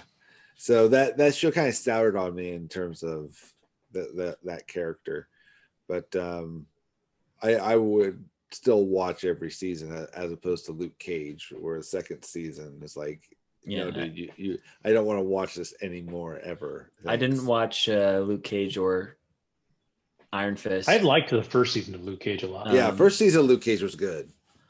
Yeah, I never got around to it. I did watch the Defenders though, because that was necessary for Daredevil season 3. Mm-hmm. So that was the only reason I watched it. And Jessica Jones and Matt Murdock carried that for me. So I was like, this is fine. Yeah, it's true. Yeah, I love her as Jessica Jones too. She was great. I like the first season as Jessica Jones. I think I didn't see whatever the last season is. I have not seen it. I think it was only 2 seasons. No, I think so it's a third season where it came out a long time ago, but it wasn't really advertised. But I haven't seen it. Mm-hmm. I don't know if I will. After season 2, I kind of lost interest. Yeah. Marvel. Yeah, that's the show, everybody. Yeah. You guys want to talk about DC real quick? No. Got another 2 hours?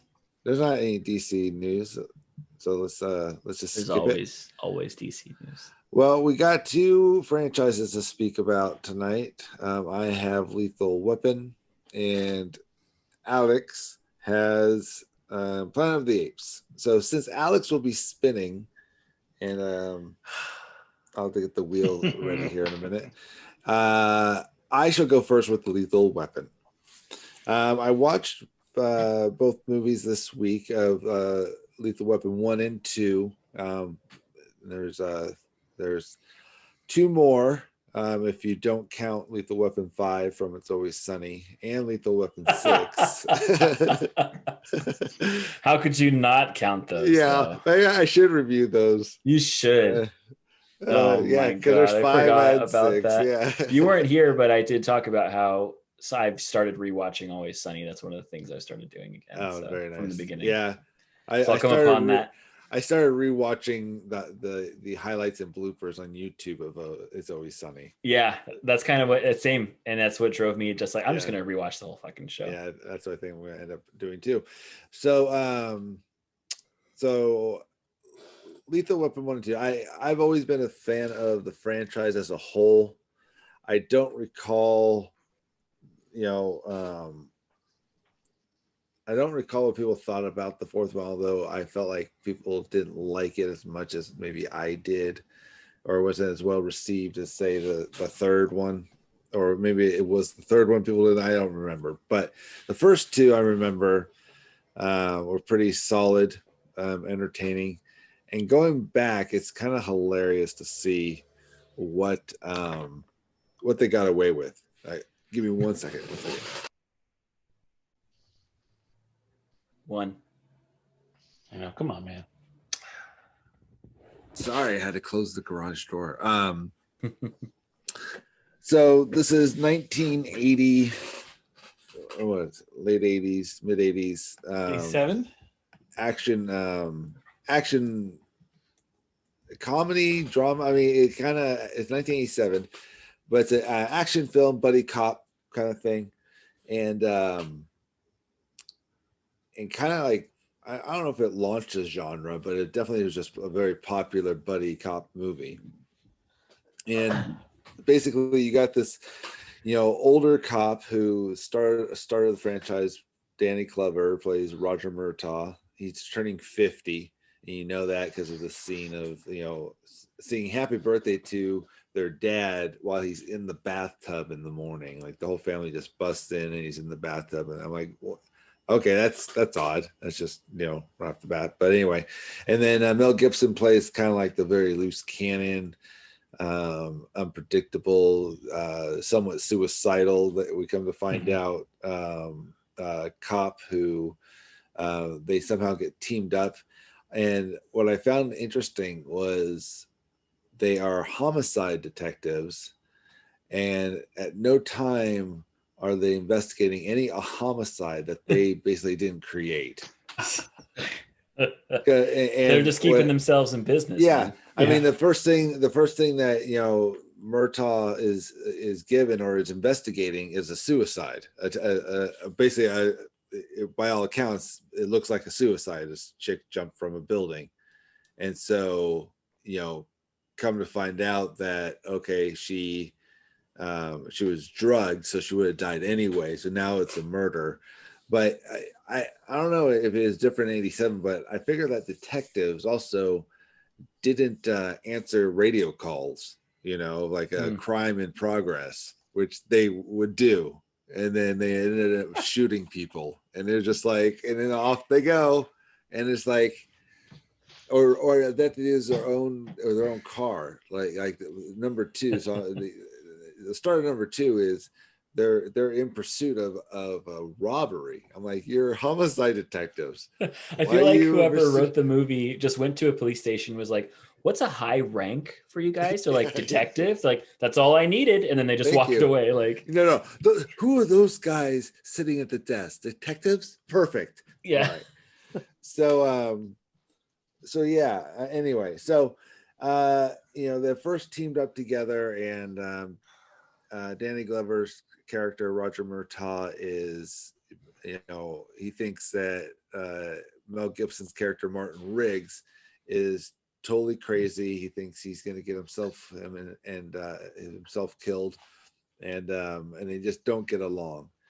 And then Mel Gibson's character eventually, you start learning more about him. He recently lost his wife. He blames himself for the situation, and he does everything he can to try to not kill himself, and this and that. That's more of the comedy side of the film. But sounds like it's very 80s. And also, that's right. Who else is in there? Is what's his face? Where is he? Who's the villain in that? Is it Busey? Yeah, Gary Busey. That's right. Yeah. Gary Busey was before he had his motorcycle accident. Yeah. So before his face got all messed up, he plays Mr. Joshua. He has that famous scene where he lets his forearm get lit by a lighter just to show obedience. The movie itself is entertaining. Both of them are entertaining action films, just ridiculous. It's just like nothing makes sense. It's like it just doesn't make any sense how this is okay. Like, this is how life works in LA, but I'll go with it. The second one introduces really, in my opinion, a great character, Leo Getz, played by Joe Pesci, and his character is hilarious. It's just Joe Pesci is just a great actor, and just shows how he can just get into this kind of role when you consider this is the same dude that probably a year before was filming Goodfellas, and so in number two, action starts off immediately with a car chase where they're chasing two robbery suspects in two different cars, because that's what homicide detectives do.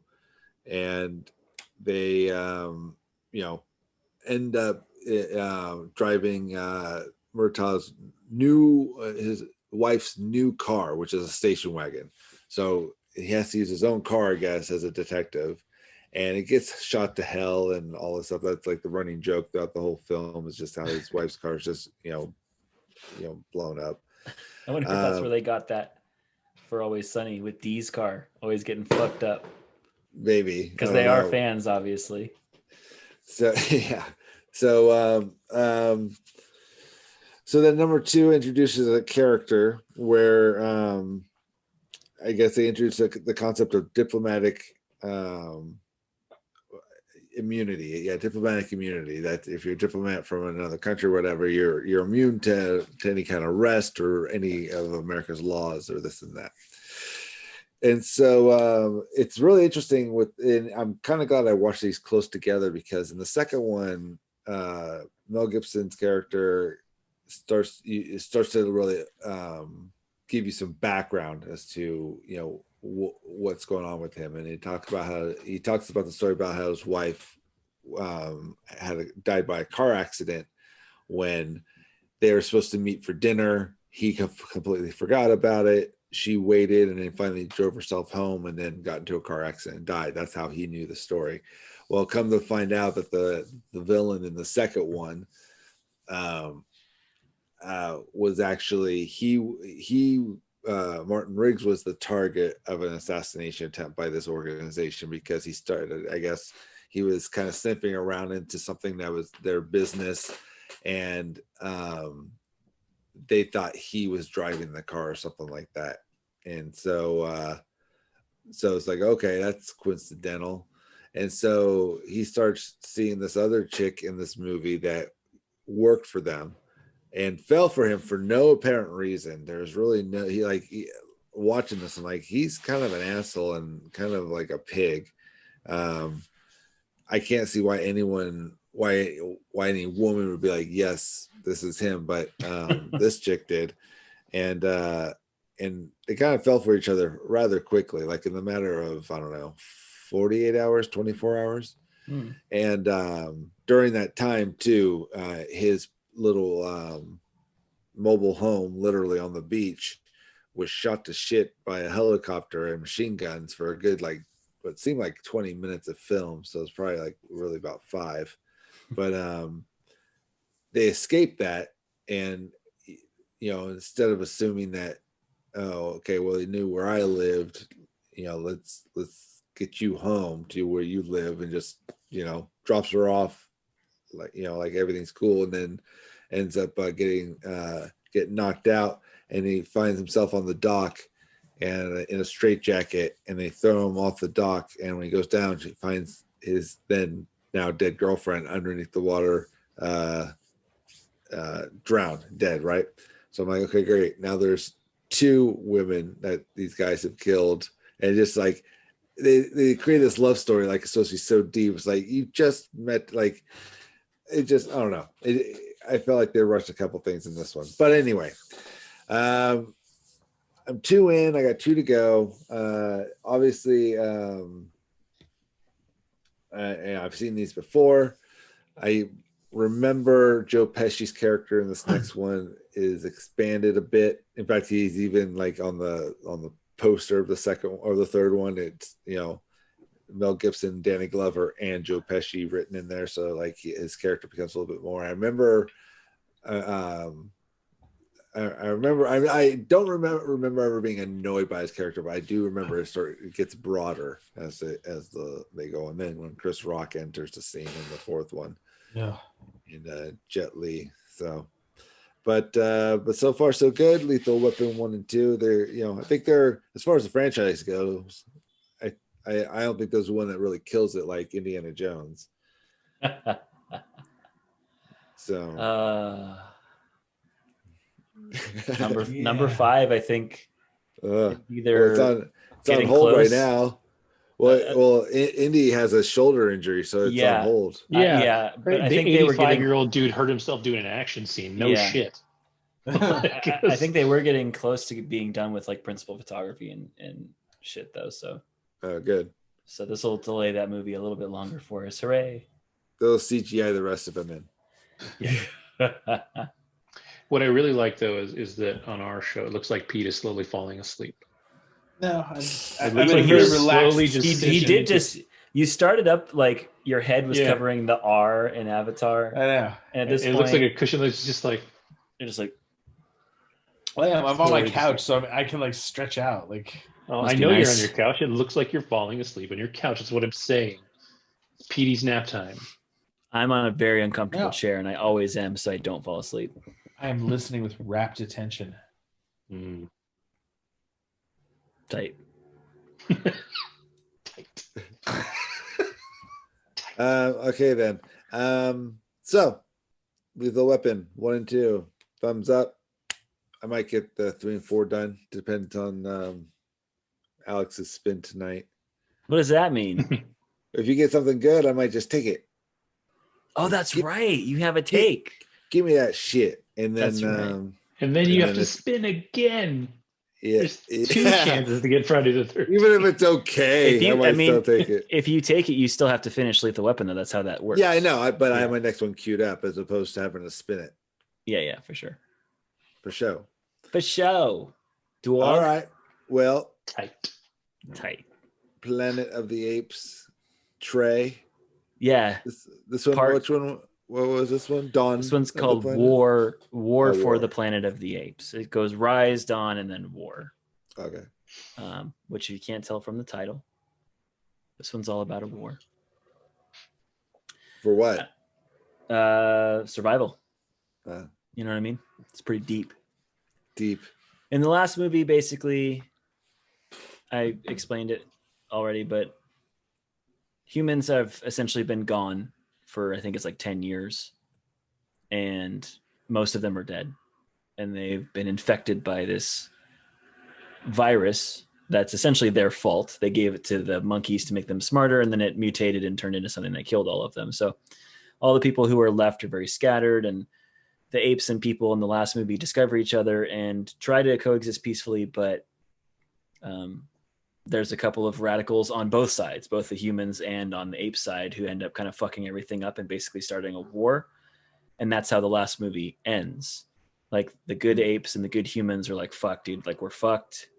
This isn't our fault, but now we have to see this through because we have to survive. So this movie is basically the ramifications of that. So like the apes and the humans are constantly warring with each other. There's no more diplomatic anything. It's just one of us is going to die and one of us is going to live. And it's pretty brutal and it's pretty sad at times. Like, this movie does a really good job of making you care about characters who half of them don't speak because they're monkeys and they just do sign language and shit.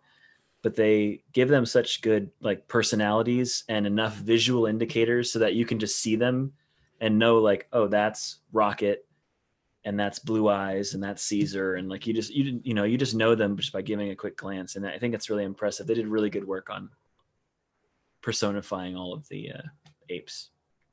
But this one is sort of like the finale of this trilogy of movies. This movie is really, really impressively done. Like, I've watched it a few times, but like just watching it again, I'm like, the cinematography is fucking incredible. The CGI is better than like anything I've ever seen. Like, these monkeys look real as fuck. The action is good. The acting is amazing. It's just, they're solid ass movies. I still think the second one's probably my favorite. It's kind of like, Star Wars, like Empire Strikes Back is still the best, but Return of the Jedi is still good. This one's definitely a good cap on the end of the trilogy, though. I'm not going to talk about it too much because I do genuinely think people should watch this whole trilogy. Like, if they haven't already, it's pretty exceptional. But yeah, it's a great film. 2 thumbs up. If you like monkeys, maybe 3 thumbs up, because they can do thumbs up with monkeys their feet. have 3 thumbs. Well, they have their feet. They can do the thing. 4. They have like a toe. Feet. Yeah. They have 4 then. Yeah, they do. Smart ass. All right. Well, smart ass. Time to spin. Time to spin, motherfucker. Here we go. go. We got you.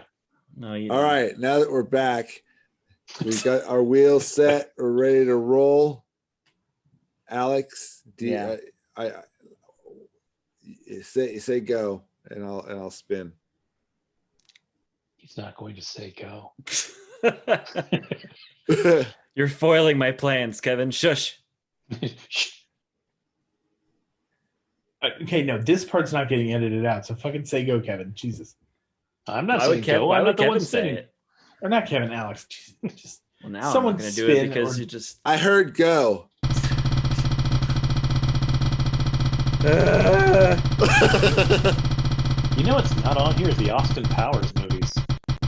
You're right. Oh. Yeah. 50 Shades would have been awesome. Fucking fuck.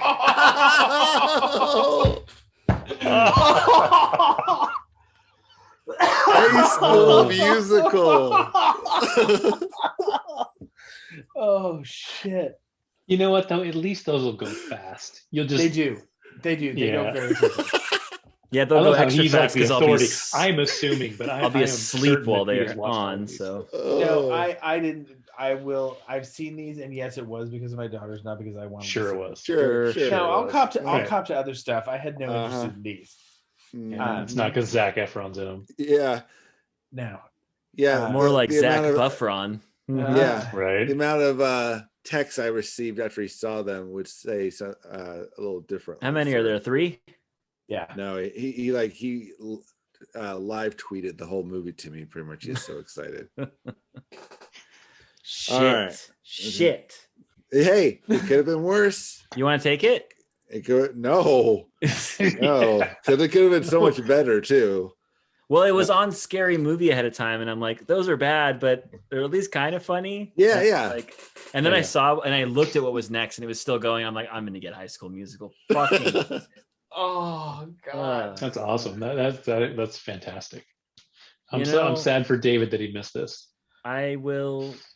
I'll honestly take this over a lot of the other shit. Yeah, on that yeah. wheel. That's the Yeah, thing. yeah, I'm for like, as bad as it kind of is, it's still like, it could have been much, much worse. At Like, least I don't it's like like- just silly campiness, right? Yeah. Like Yeah, you I don't like. At least you can musicals at walk all. away going, okay, when Zac Efron got a start, I saw that. I was there. I was there. I get it. I see what they saw in him. Yeah. God, that is. Well, I would claim this as a victory, sir. Yes, sir. That's fantastic. I don't know if it's like a victory. I'd call this more like a draw. Like I didn't quite lose, but I definitely didn't win. So It's kind of like most people's review of the final season of Game of Thrones. It's like I got 4th place at the Olympics. Like I didn't get a medal. I thought it was gonna be. I was hoping for better. Let's just say I was hoping for better. Yeah. Yeah, And exactly. but I'm glad I didn't go the other way. Yeah. Oh god. That's fair. High School Musical. What a perfect audience. Yeah, right. Yeah, why is that even on there? Jesus. Pete added that Throw one. us a bone at least. That was Pete's edition. Right after he Yes, saw it it, he was. insisted. You're dead to me, Peter. All the memes he sent me in High School Musical took up like 3 gigs on my phone. Oh yeah. I'm sure I'll get those now. Yes. So have you started watching? We just stopped recording.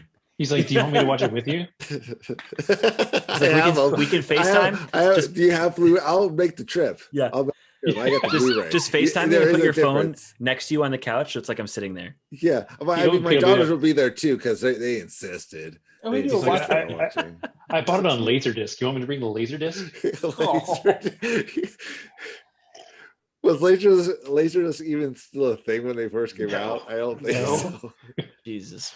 All right. Special Well, edition Laserdisc. I'm Well, then pissed. you can you also have a new appreciation for that South Park episode where they did the High School Musical. I haven't seen that. The episode itself is hilarious. I've never seen High School Musical, but I understand what it kind of is, and I've heard it in the background because my daughters have seen it. But but I would imagine if you actually saw it and actually had to watch it, you would just appreciate it that much more. Does this include the High School Musical, the musical No, TV that's like, show? From that's like No, that's my kids are 14 watching that episodes right of now. show. That's a Yeah. TV show, homie. That is not part of this. I'm not watching that shit. that's a bad attitude, Alex. Bad You know what we should add to the wheel, which would be a good thing? Because I don't think Opie's seen it still, maybe. We should put, because it's super digestible, we should put Firefly on there with Serenity.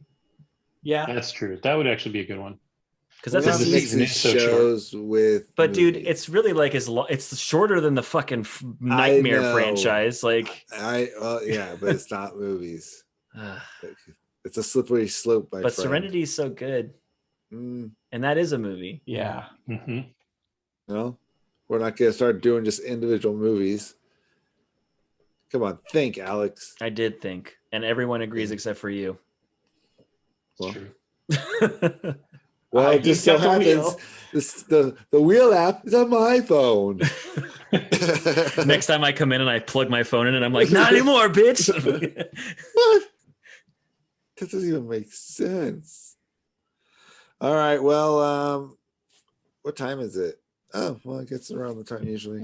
Yeah, we're pretty Quit it. horrible. So I guess that's the show. I look forward to hearing it later. Yeah, dude, you were gone for a hot minute. Around 4 hours, I think. Yeah. It's just, Yeah. I couldn't really tell how much time was passing in the moment. I'm like, I didn't really look at the clock when I left. I wasn't sure how long I was gone. I'm like, well, Pete's starting to talk about Avatar. That took should like fill 3 a minutes. fair. No, it took like 3 minutes. It didn't take that long at all. No. Maybe a little longer than 3 minutes, but not that long. And then games. I'm like, if it's games, we did go off on that. Well, maybe they'll have an opportunity to really delve into that. Yeah. Well, Dad's gone. We'll do whatever we want. Yeah. And then substitute teacher. No, I wish I was more into games, but So I'm not. We'll get you.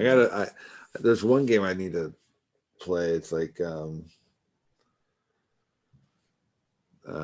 Last One Standing or something. What's it called? Last of Us. I don't appreciate your humor right now. So, do they even sell that anymore? Can you just download it? It was free for the PlayStation Plus not long ago. PlayStation Plus. It was long ago. Yeah. PlayStation Plus is a great deal. $60 a year, and there's always a game every month. Yeah, it's worth downloading. I am part of that, and it actually just renewed. Yeah. So I'm a member. The cool thing about that, you can add them to your library without having to download them. So just every month, just check it, because there's always something that's worth adding. I think he told us about that one when it came out, when it was free, and I think I did download it. I think one of them I did. I downloaded that and Spider-Man. Spider-Man was. I might have it.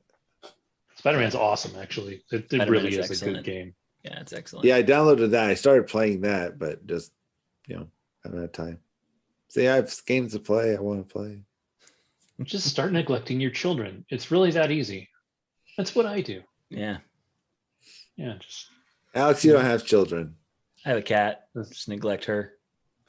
That's easy. I wish. I It's have a not neighbor as easy cat. as you think. She's so needy. I have a neighbor cat that just goes crazy every now and again. And I was petting it, and it flashed on me. And usually, when cats scratch or bite me, it hurts, but I'm fine with it. I grew up with that. Yeah. And this one did that, but then the next morning I wake up and my hand felt a little sore. I'm like, oh damn, they must have bruised me or something. And then throughout the day, I started to notice it started to swell, and I was like, oh shit. So I ended up going to the doctor and got antibiotics. But yeah, he got an infection. I was gonna say, yeah, that cat had COVID claws or some shit. Yeah. Actually, it was where it bit me, not where it scratched me. So scratches rabies. are fine. Just for no, it's not rabies. You're gonna die. Nice knowing you, bud. So this is your final show, is what you're saying. Yeah. Thanks for bringing that up at the end. I didn't want to be a downer. Yeah. One of my cats. Down, but yeah. One of my cats has razor blade claws, and when he gets on you, he has to knead every single time. Yeah. I have holes in my body from this fucking cat who I love. Cut him. Doesn't care. Well, I cut my cat's claws, but the front claws. This cat's 17 pounds. I don't know how I'm supposed to hold him and cut his claws. He's fucking monstrous. You lay on top of him. And with their head down. You just get a paper bag, cut 4 slots into it, stick it in the bag, and then pull its claws to the thing. It won't even know what's going on. Mm-hmm. I'm joking, by the way. That's not real. Paper bag. Cats love being in paper bags. They actually do. They do. That might work. Yeah. Until you start moving it. It's like, what the fuck? Yeah. This is not what I signed up for. Let's stop before we get too further into cat torture. I know, huh? We haven't even actually finished the episode. We're just talking about cat shit torture. Interesting. I like where we're going with this, though. Yeah. Topic for next week.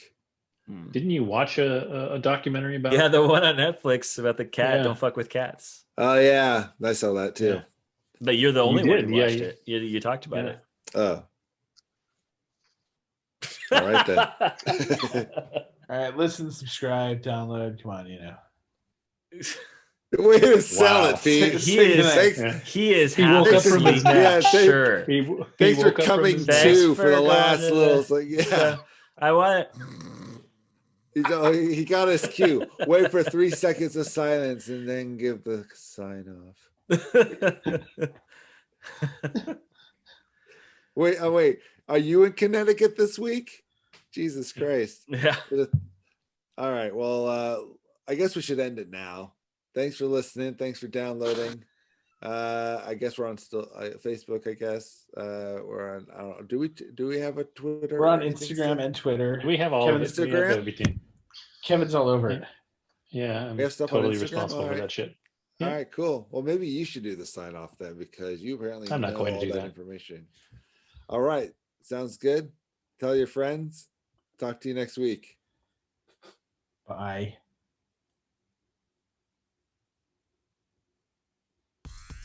Bye. Okay. Fucker. God damn Bye. you. Oh, bye. We were saying bye then. Oh, I thought I was frozen for a second.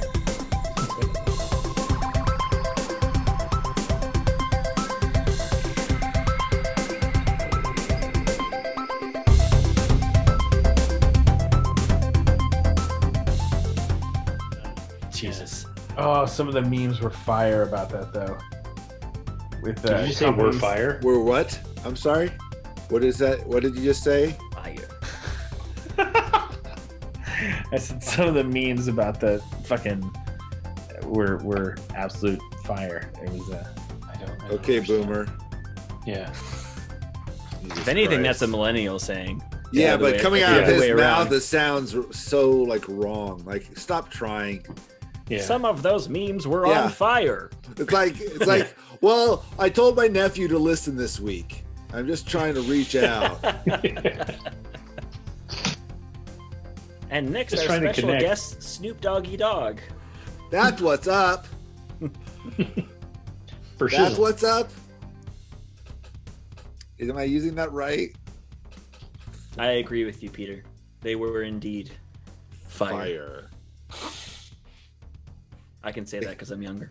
They couldn't be more That's right. fire. It's your generation's words. Ugh, I wish it wasn't.